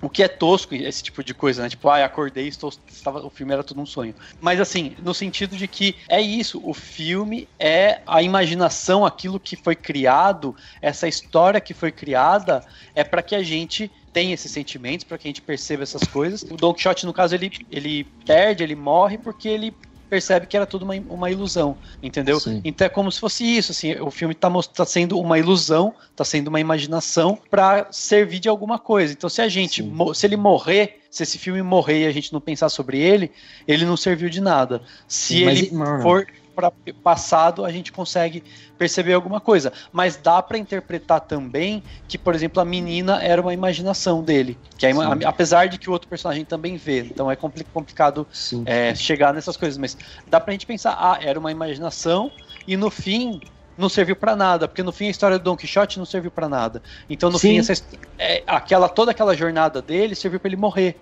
Mas isso que é foda pra mim, né? Tá tudo bem, eu acho muito foda, porque assim, tá tudo bem, porque é tudo uma questão de possíveis interpretações, e tá tudo bem, porque no fim das contas, o importante é que a gente veja, sinta e perceba e discuta, e não se o personagem tava imaginando, se não tava, que esse pensamento que muita gente tem quando vê filme. Tem muita gente que assiste um filme, e se o filme não explica detalhadamente tudo o que aconteceu, se o filme não conta no final qual era realmente a mensagem, se o filme não explica tudo direitinho, ele não valeu ou ele é frustrante, porque as pessoas estão acostumadas a receber as coisas mastigadas. É que talvez então, no fundo as pessoas sintam uma falta de um final, assim, tal, porque no fundo elas sentem falta de uma ausência de uma cena que produza redenção, um sentimento, sabe, de esperança. Eu acho que é mais uma resposta, entendeu? E eu acho que é legal isso, eu até citei o negócio do diretor, é isso. O diretor falou, esse é um filme de perguntas, ele não quer dar uma resposta. Exato. E a resposta tá nas pessoas, né? Enfim. Sim, mas mesmo essa, como o Rafa falou, como o Dani falou, como vocês falaram, tudo os espectadores são treinados para isso, e por ser um filme que tá, sei lá, em número 1 na Netflix, as pessoas elas vão ter os questionamentos, elas querem ser recompensadas. Então, tipo, isso falando estritamente do filme, assim, elas são afeiçoadas pela jornada desse protagonista e ele se torna em parte símbolo, mas eu não quero... Mano, isso que é foda, eu não quero que, assim como no Don Quixote, e mano, graças a Deus que a minha escola tenha me ensinado isso na época, né, eu tenho estudado essa porra, eu acho que, tipo, mano, eu não quero que isso seja fruto da jornada pessoal do protagonista, saca? Eu não quero acreditar nesse cinismo, talvez, e aí talvez venha um dos meus únicos, não sei se são problemas, mas são uma preocupação que eu tenho com o filme, sei lá, desse cinismo latente, assim, de tipo, mano, é isso, você pode tentar, mas aí é isso, cada um tem que mudar em si mesmo, vai ser uma jornada pessoal, e você não consegue mudar o sistema, você não consegue fazer as mensagens serem passadas da forma que você quer. Eu acho que eu não quero acreditar nesse cinismo, e talvez o filme, talvez ele passe essa mensagem, sabe? Essa mensagem do olhar pra si primeiro antes do olhar pra outros, até mesmo porque, mano, o protagonista ele só passa a olhar pro outro quando ele começa a olhar pra si, e quando ele vê que aquilo é muito mais do que um certificado, do que uma, enfim, essa porra aí. Eu acho que o último personagem, o negro que ele encontra, assim, cara, pra mim, ele é um dos melhores personagens do filme, assim. De tipo, tá por religião, tá tentando sair de lá por religião e acreditar quase que cegamente, o que aí a gente vê naquelas questões de que alguns males vêm pro bem, mas beleza, cegamente acreditar no que aquele ancião falou sobre a mensagem e tentar passar isso pra frente, tá ligado? Pra mim, ele é o personagem com a moralidade mais bem definida, assim, mais também digna e pra mim, mano, sei lá, o meu final ideal seria ele ter continuado vivo e não o protagonista que a gente acompanha, assim, porque ele acredita ele acredita cegamente naquela mensagem, mas ele acredita nela com toda fervor do mundo, assim. Ô Jéssica, o que você acha desse personagem religioso e desse final do filme com a garota e tudo mais? Então, foi uma coisa que me deixou pensando bastante, porque como vocês mencionaram, tipo, ela tá intacta, né? Ela, como uma garota de tão pouca idade, sobreviveu a tudo aquilo, tipo... São muitas questões levantadas naquele final. Eu gosto muito acho que é Baharat o nome dele. Isso. Eu acho ele um personagem muito interessante porque ele segue muito aquilo que as pessoas dizem pra ele. Ele é muito suscetível e ele acredita muito fácil. Quando ele pede ajuda pro pessoal de cima pra subir o poço, ele acredita cegamente que o pessoal realmente tá ajudando ele e não tá tirando uma com a cara dele, mesmo sabendo que o pessoal ali, ninguém se ajuda, sabe? Exato. E quando ele tá descendo também, tipo, ele faz o que as pessoas mandam. Ele primeiro acredita no Gorenk, depois ele acredita naquele senhor, que ele fala, esse senhor é sábio. Então, tipo, ele é um cara muito suscetível. A questão da religião dele eu vejo muito mais como essa parte dele ser suscetível do que como uma crença real. Eu acho que ele se agarra muito nessa coisa da religião exatamente por ele ser uma pessoa suscetível. E talvez isso seja até uma forma de não sei se criticar tantas pessoas que acabam sendo suscetíveis por conta da religião, mas pensando como um filme inteiro é uma alegoria e seus personagens são alegóricos, eu acho que o Baharat ele tem muito disso, sabe? Ele se torna suscetível porque ele tem essa influência e essa influência faz dele uma pessoa suscetível, sabe? Talvez de abaixar muito a cabeça, de acreditar muito nas pessoas. Ele não seguir doutrinas. Ele não é um personagem que você olha, tipo, além da força física, ele não tem uma mente tão forte. Ele chega, tipo, quando ele é apresentado, ele se demonstra uma pessoa, ele fala que ele tá em êxtase, e ele parece ser uma pessoa muito, muito manipulável. Então, assim, você pensa se ele caísse numa mão errada, sabe? Tipo, o que não teria acontecido? Sim. A gente não sabe por que ele tá ali. Mas é curioso como, tipo, ainda que uma pessoa manipulável, ele... Porque, ó, de várias formas, eu acho que a maioria assim como o Rafa falou, da questão da moça, de feições asiáticas, ela tá lá pela filha. O protagonista tá de alguma forma por uma razão meio... Não sei se é narcisista, mas ele tá com a porra do Don Quixote lá em mãos e a visão, né, meio idealista. De alguma forma, todos esses personagens, assim, pra mim, mesmo o realista do começo, o Tramagasi, enfim, eles estão lá e todos eles têm essas motivações e têm esses âmbitos que, de alguma forma, pra mim, voltam pro próprio ser. Eu acho que, tipo, de alguma forma, qual é o nome... Jazz, o nome do religioso, o Baharat, sim, de alguma forma ele tá pensando no bem maior, mesmo que de uma forma, mesmo que sendo uma ovelha, mesmo que sendo aquilo de alguns males ideológicos, talvez, não sei, vem pro bem, sei lá, mano, porque o protagonista pra mim todo mundo lá tá por razões muito, muito pessoais, assim, sim, isso pra mim pessoais. É meio que contra, exato, e pra mim o religioso, ele é a exceção, assim. Sim, e ele encontra forças, né?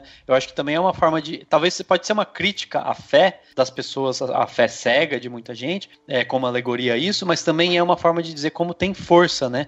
Como você, nessa fé, nessa visão mística, você encontra forças que você tira de... Porque é isso, a gente precisa de algo pra acreditar além de nós mesmos, tá ligado? Além de, tipo...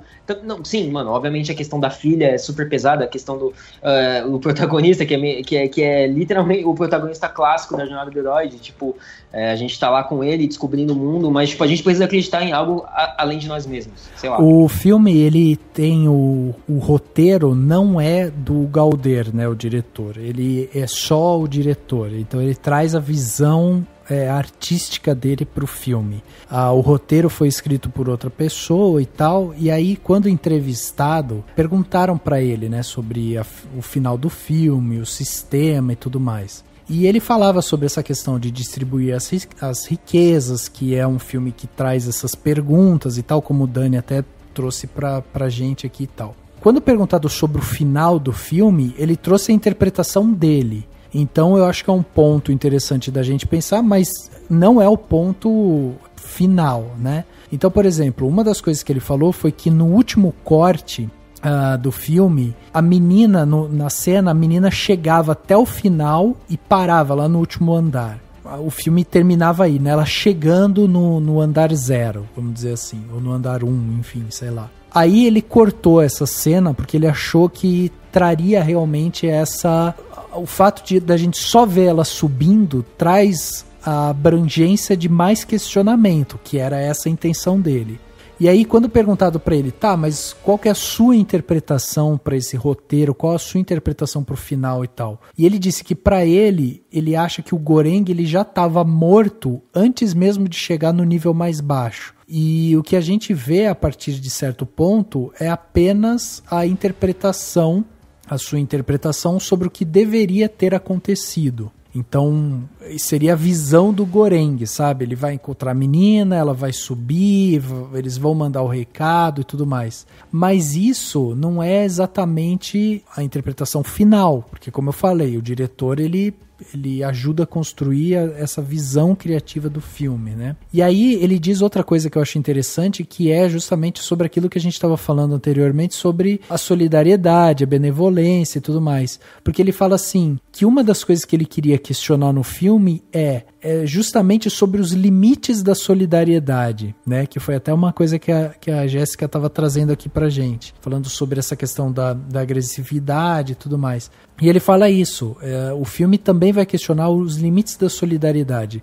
O quão é fácil a gente ser bom no nível 10 e o quanto pode ser difícil a gente ter uma postura benevolente no nível 182, por exemplo. Entendeu? Então o filme ele também vai questionar isso. E eu acho que dentro dessa sociedade distópica que a gente vê do Poço, né?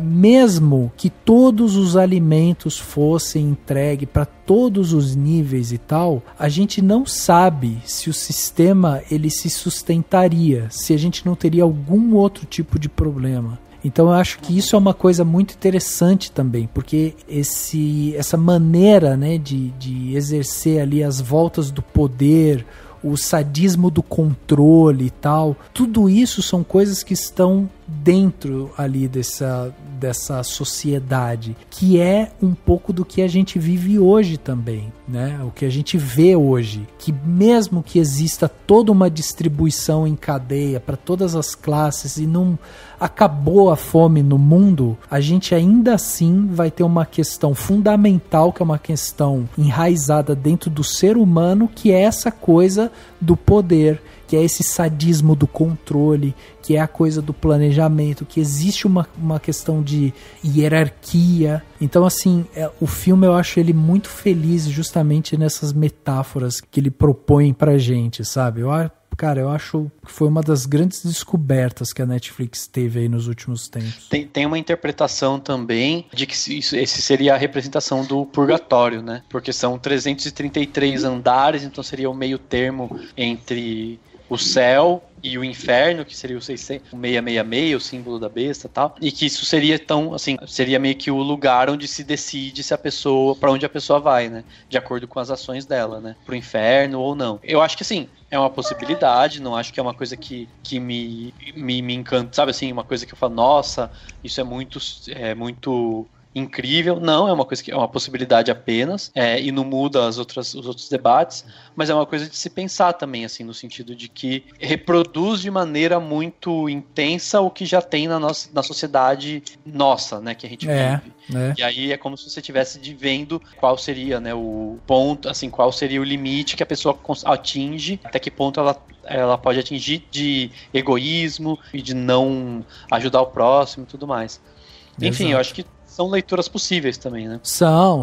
Não, o filme ele tem essa abertura, né, para várias interpretações. ¡Los de arriba! ¡Cabrones! ¡Vamos! ¡Sé que estáis ahí! ¡Responded! Me llamo Baran y voy a tope, hermano. ¿Ya estás aquí? ¿Has visto en qué nivel estamos? ¡Nivel 6, amigo! ¡Voy a tope! ¡Voy a tope! ¡Voy a tope! ¡Voy a tope! ¡De esta llego arriba! ¡Los de 5! ¡Responded! ¡Responded! ¿Qué pasa? ¿Quieres subir? Sí, quiero subir. ¿Para qué quieres subir? ¿Para qué? Para salir de este puto infierno. ¿Crees en Dios? Sí. Sí, creo en Dios. Vamos dar a nossa nota aqui, vamos trazer quanto que a gente gostou de O Poço, ou quanto a gente não gostou, quais são os pontos que incomodaram a gente e tudo mais. Vamos simplificar tudo isso num número de 0 a 5, né, podendo ser número quebrado. Então, Dani, vou começar com você aí, uma nota para O Poço, o filme aí da Netflix, que tá em primeiro lugar no top 10 da Netflix. Qual a sua nota? Então, acho que uma coisa que a gente precisa levar em consideração também, que a gente não comentou aqui, é tipo, as atuações são excelentes, né?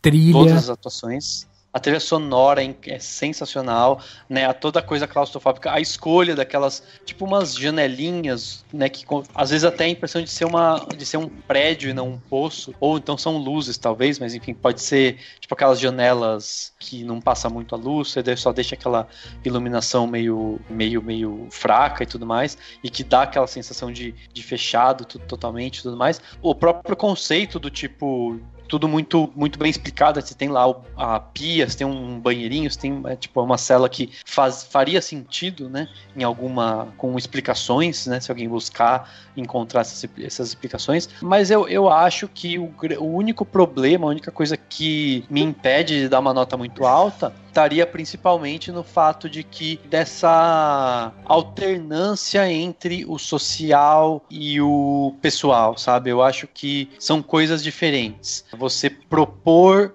questões que me fizeram relacionar a impostos e a classes sociais e a questões da sociedade, elas precisam de respostas menos focadas no indivíduo, entendeu? E que entra um pouco na crítica que o Cauê já comentou, né?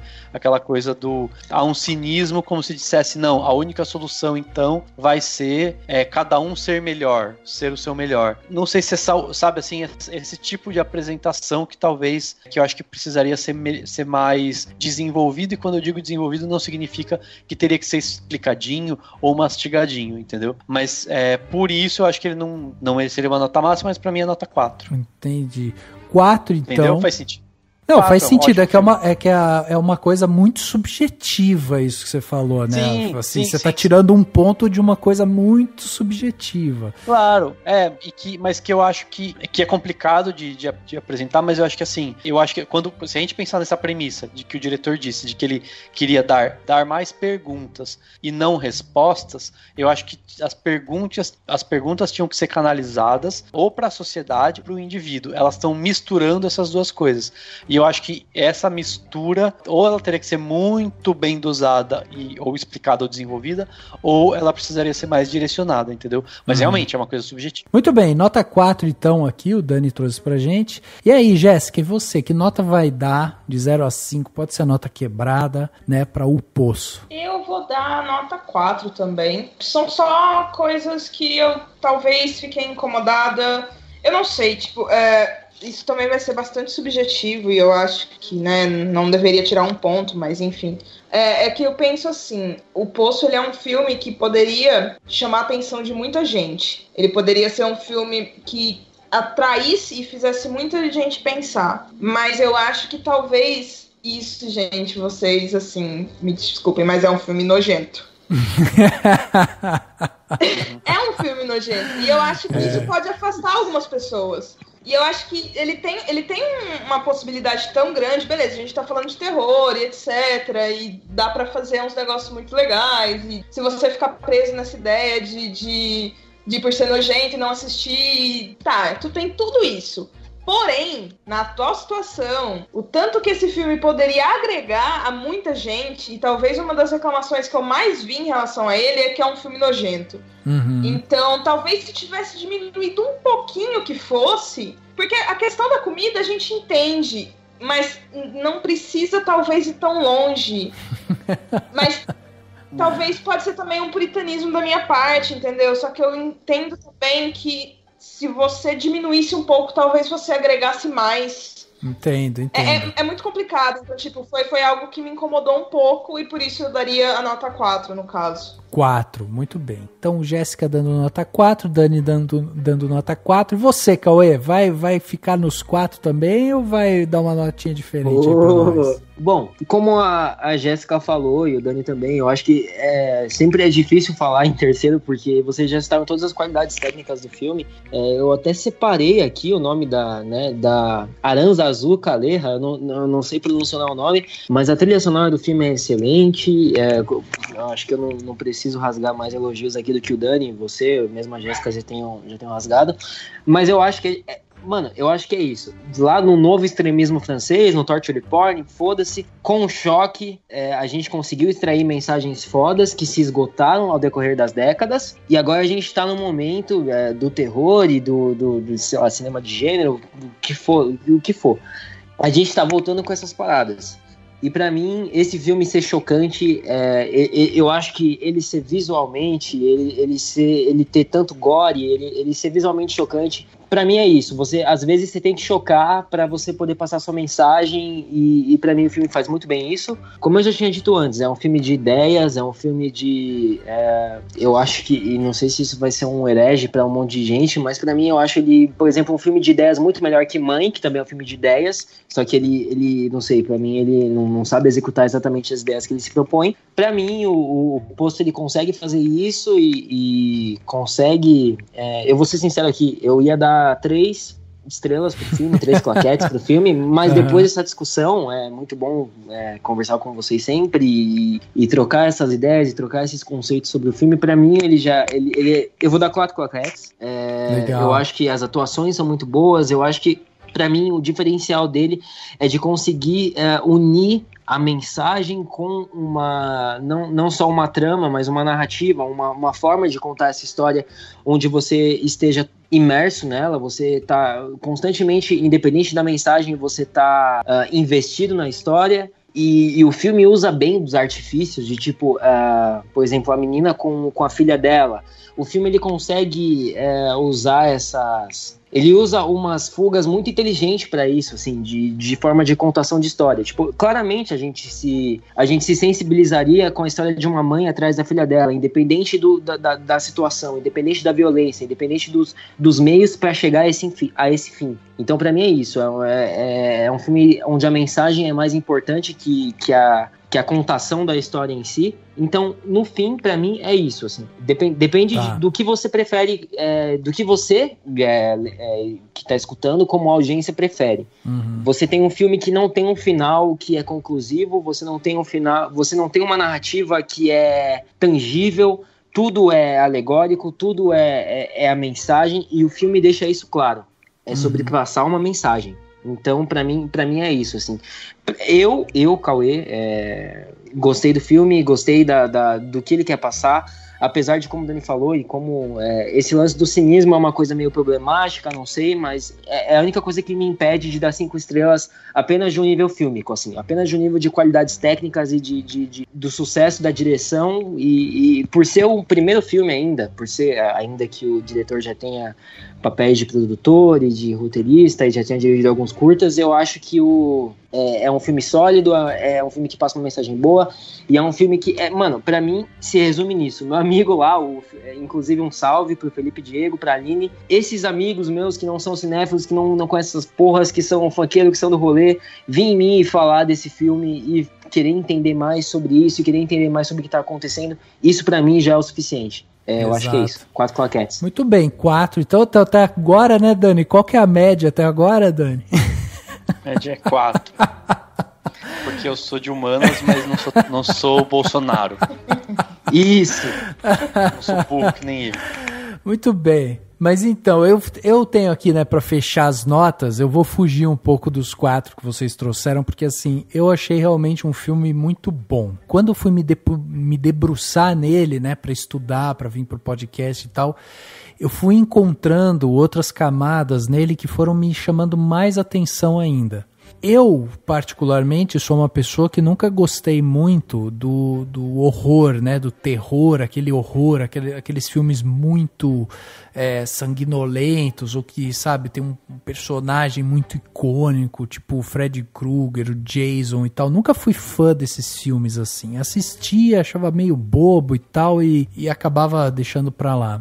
De uns tempos pra cá, eu tenho sido apresentado pra essa categoria de filmes de horror que tem me chamado muito a atenção e tem se tornado um dos gêneros que eu tenho mais gostado de assistir, que é o caso de Us, né, Nós, que é o caso agora também, né, de O Poço. A gente teve aquele filme brasileiro recente, do Animal Cordial, da Gabriela Amaral Almeida, que a gente entrevistou aqui. Então assim, eu tô sendo apresentado a um nicho aí de horror, suspense e tal, que tem me chamado muito a atenção, assim, porque ele traz essas narrativas muito interessantes. Ao contrário do que o Dani falou, do que o Cauê falou, de repente não focar muito, não vou focar direito no individual, no social ali, existe um conflito e tal. Eu acho que o filme, inclusive nisso, ele é eficiente, porque eu acho que falar do social ou falar do individual é você tá falando do todo. Então eu acho que ele tá falando do todo, e muitas vezes o social se confunde sim com o individual, e eu acho que essa é uma das coisas que o filme traz pra gente refletir. Ele não se aprofunda no sistema, ele não se aprofunda nas regras ali do jogo, daquele poço e tal, mas ele é bastante questionador. E eu adoro filmes que são questionadores, assim, me dá uma alegria quando eu saio do filme e quero pesquisar mais sobre isso, quero entender um pouco mais sobre isso e tal. Enfim, é um filme que pra mim, ele não atinge a nota máxima por um ponto só, que é o ponto da emoção.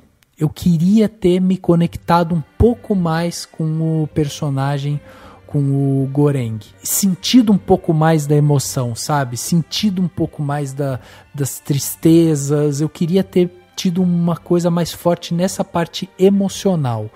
Como, juntando, né, aqui as justificativas aqui de todos, como a Jéssica também falou, que isso é um filme nojento e tal, eu acho que isso é uma coisa que prejudica ele justamente no sentido de que não é todo mundo que vai conseguir digerir esse filme, não é todo mundo que vai querer assistir ele até o final, porque ele é incômodo em vários aspectos, propositalmente. Então até aí eu compro a ideia dele, mas eu acho que se o filme tivesse uma pitada ali de emoção, sabe, uma pitada de conexão, assim, de uma coisa um pouquinho mais, sabe, emotiva ali e tal, talvez o filme chegasse num ar sublime, assim. Talvez se a gente se importasse um pouco mais com o Goreng, a gente teria um filme nota 5. Para mim esse é um filme 4,5, ele é um filme excelente, assim, eu acho ele, assim, ele traz questionamentos fantásticos. Tudo isso que eu trouxe aqui para vocês, as coisas que eu falei e tal, é fruto de várias pesquisas que eu fiz, de várias coisas que eu fui entender, que são coisas que realmente me fizeram ir atrás. E quando um filme me provoca isso, me dá essa vontade de entender um pouco mais sobre ele, eu acho que é um filme que ele atinge seus objetivos. E o final, eu adoro o final desse filme, adoro o fato dele ter um final completamente aberto e ser uma coisa completamente, sabe, interpretativa. Não existe resposta certa, cada um vai dar a sua resposta, cada um vai dizer como vê.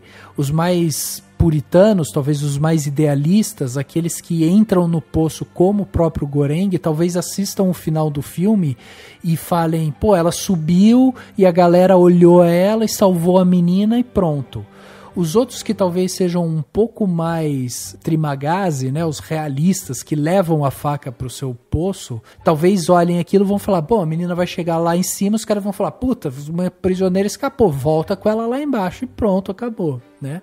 Os outros que talvez se conectem um pouco mais lá com o Sr. Brabeng lá, né, aquele religioso que a gente estava falando aqui, que é o que passa a mensagem, né, pro Baharat e tal, que são esses religiosos, talvez falem, bom, o Goreng morreu antes de chegar no final e tudo aquilo ali não passa de um sonho e tal. Então veja como a gente tem personagens que se conectam com vários tipos de espectadores.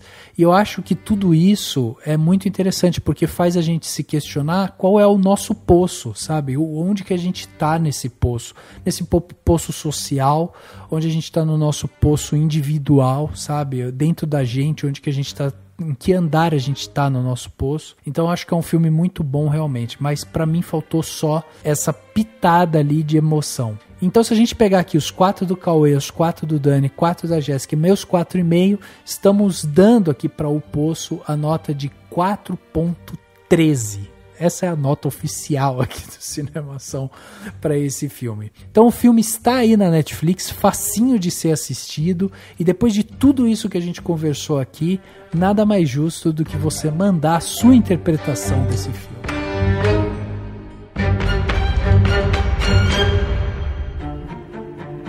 Dicas para a sua semana? No Plano Detalhe.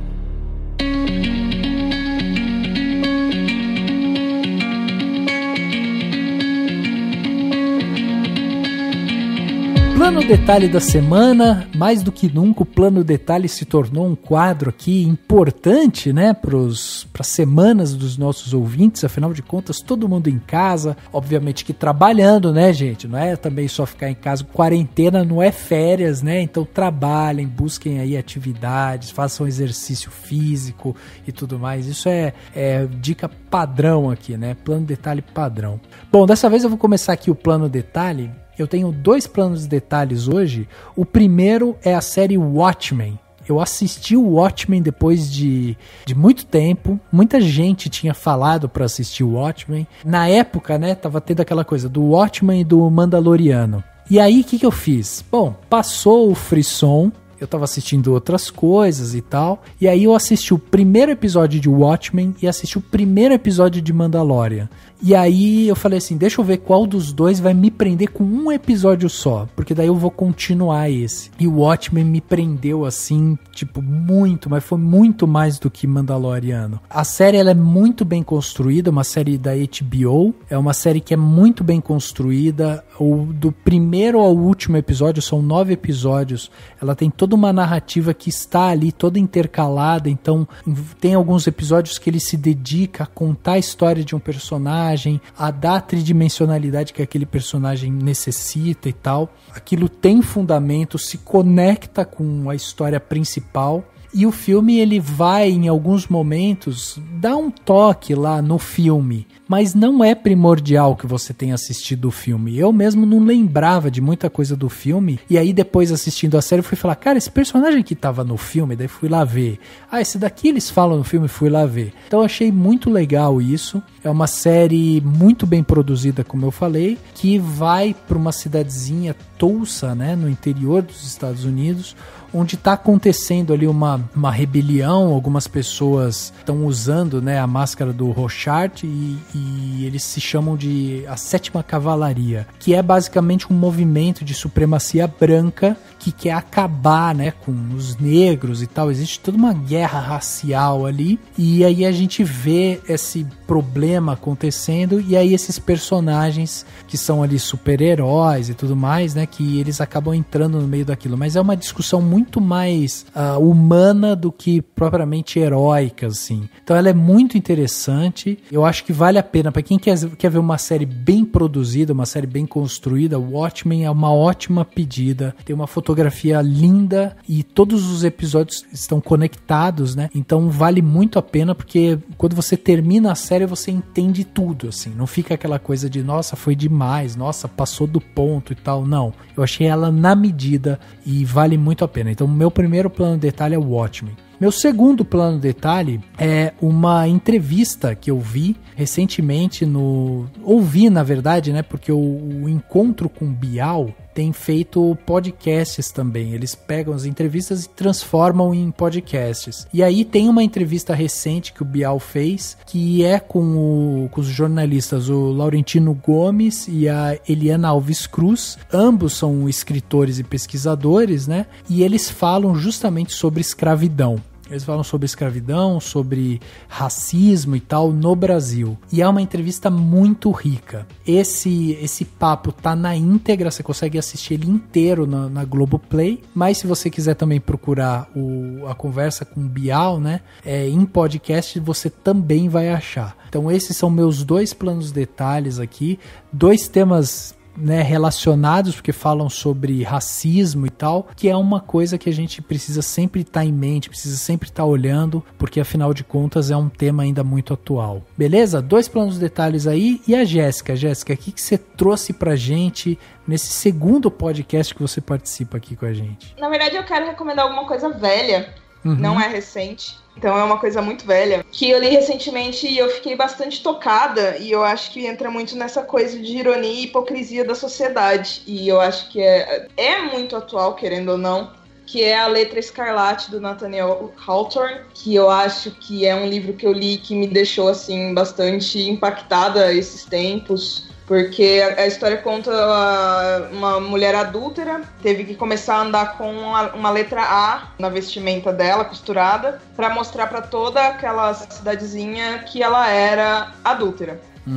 Eu acho a história incrível, tem muita hipocrisia, muita ironia social, e eu acho que foi uma das coisas que mais me deixou reflexiva nos últimos tempos. Eu acho que é uma dica bacana, se você tem tempo, se você tá na quarentena sem fazer nada. Eu acho que é uma boa dar uma olhada nesses livros que às vezes a gente ouve tanto falar e passa direto. Que às vezes a gente acaba consumindo coisas mais novas e acaba passando direto por algumas coisas mais antigas. Eu tô nesse momento agora tô lendo muita coisa velha e tá sendo maravilhoso pra mim.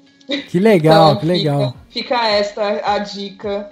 Não é difícil de achar, se você tem aquela assinatura do Kindle Unlimited. Tem fácil pra encontrar lá também, então é ótimo. Muito bem, muito bem. Tá aí, é ótimo, né? Reviver cultura, né? Revisitar obras que a gente gosta tanto e tal. Então, muito bom, muito boa dica. Lembrando que tudo que tá sendo falado aqui vai ter link no post aqui desse podcast. Então, você não pegou alguma coisa que a gente falou e tal, acessa o post desse podcast, né? Dentro do cinemação.com. Você vai acessar lá e vai ter lá embaixo, vai ter lá, plano detalhe. Rafa falou tal coisa, a Jéssica falou tal coisa. E Cauê vai falar pra gente agora. Cauê, o que você trouxe pra gente de plano detalhe? Opa! Eu vou ser sincero, isso não é uma coincidência. Eu ia indicar o Watchmen entre dos meus planos de detalhes. Oh. Sim, sim. Mas, bom, só reforçando esse plano de detalhe do Rafa, o Watchmen é sensacional. O que ele falou, tudo da Sétima Cavalaria, de como ele funciona bem como uma sequência do Watchmen original, do quadrinho e também do filme. Assim, eu acho que na TV é um dos feitos que eu mais não imaginaria sendo concretizados, assim. E é absurdo, sensacional.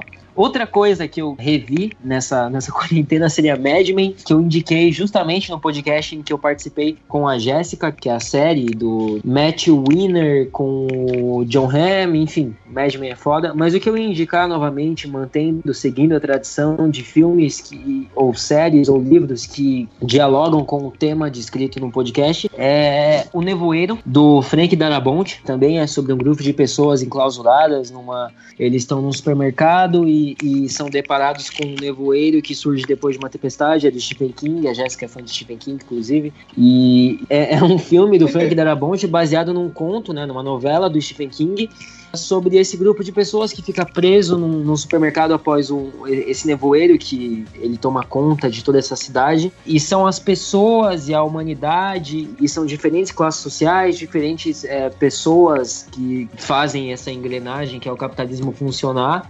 Mas, bom, é o diretor de Um Sonho de Liberdade e A Espera de um Milagre e outros bons filmes, e é um grande filme. E Kubo, do Vincenzo Natali, que inclusive eu fiz uma live com o Fenômeno recentemente, já é um plano detalhe por si só, que é o Fenômeno, o Cine Fenômeno, o Fenômeno Festival.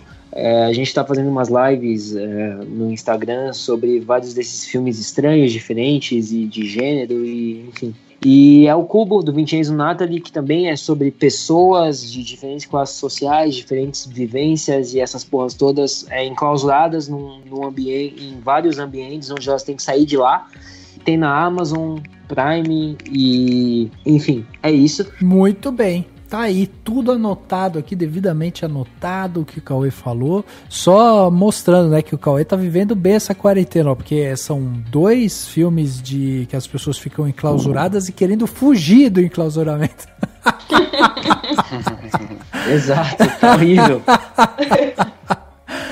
Pois é. E aí, Dani, o que você trouxe de plano detalhe pra gente? Trazer 2 planos detalhes, um vai ser bem rápido. Brooklyn Nine-Nine tá com a 6ª temporada na Netflix. Inclusive, meus dois planos detalhes são totalmente Netflix, pra entrar no clima desse podcast, que é de um filme original Netflix, né? Então, se você for lá pra assistir O Poço, você vai poder assistir depois, pra dar uma relaxada, o Brooklyn Nine-Nine, que estreou a 6ª temporada, e se você não viu as anteriores, você pode ver as anteriores.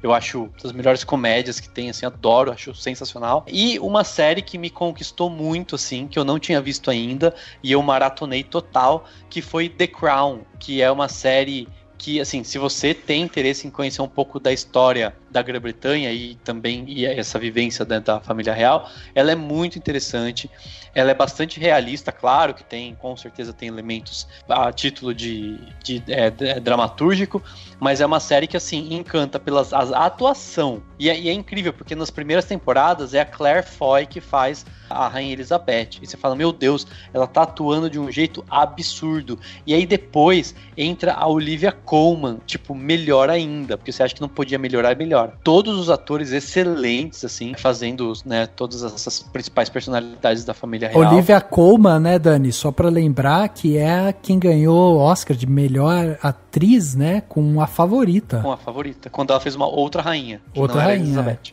Exatamente. Era a rainha Anne, de 300 anos antes. Mas, assim, é uma série muito bonita, assim. Ela pode ser um pouco lenta em alguns momentos, porque ela é tipo um Game of Thrones sem violência, sem fantasia e sem tantos... Sem dragões. Tanta sordidez. Tanta gente sórdida. São só um pouquinho sórdidas. Mas é muito legal, assim, muito interessante. E ela é linda. Ela deve ser caríssima. Tipo, tem umas coisas que você vê e fala, meu Deus, essa série custou o olho da cara de produção. Porque ela, assim, é uma, sabe assim, aquelas salões, é muito luxuoso e muito realista e lindo de ver. E, assim, a história é muito interessante. E é muito legal depois ficar vendo paralelo, o que realmente aconteceu. Tem alguns detalhes que podem ser realmente diferentes, mas a essência é muito verdadeira e mostra muito a essência da família real, até pra gente se questionar por que raios se manter uma monarquia em século XXI, né? Mas enfim, a série é muito, muito, muito boa. Quem ainda não viu e quiser maratonar e aproveitar, seja a quarentena, seja porque você quer ver uma série independente de qualquer coisa, The Crown vale muito a pena.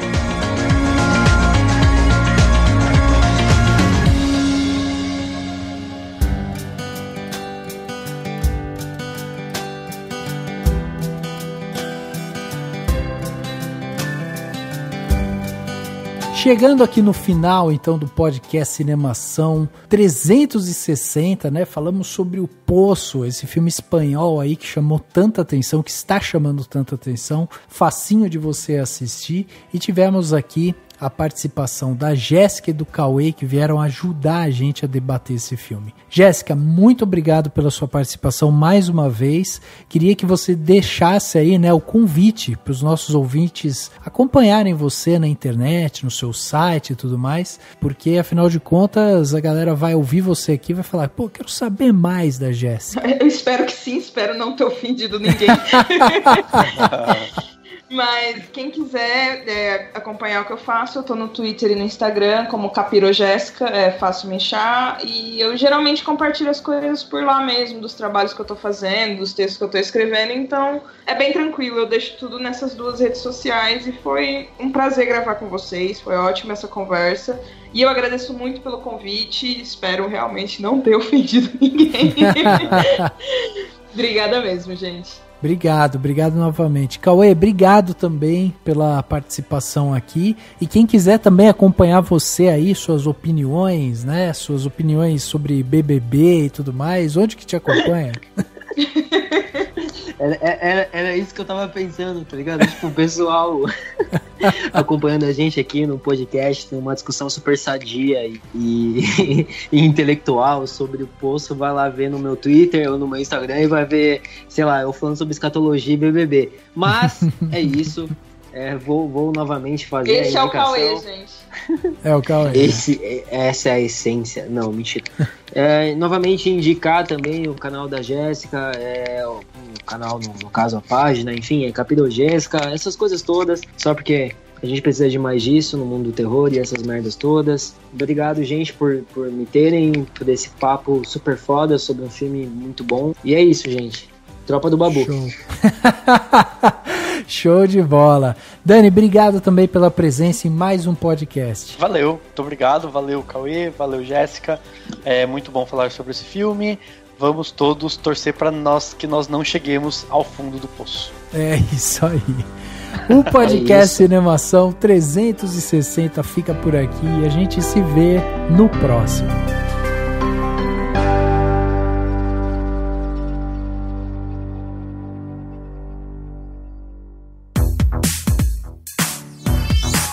Esse podcast foi editado pela Isso Aí Design. Tudo isso é forma com função. É design estratégico. É isso aí.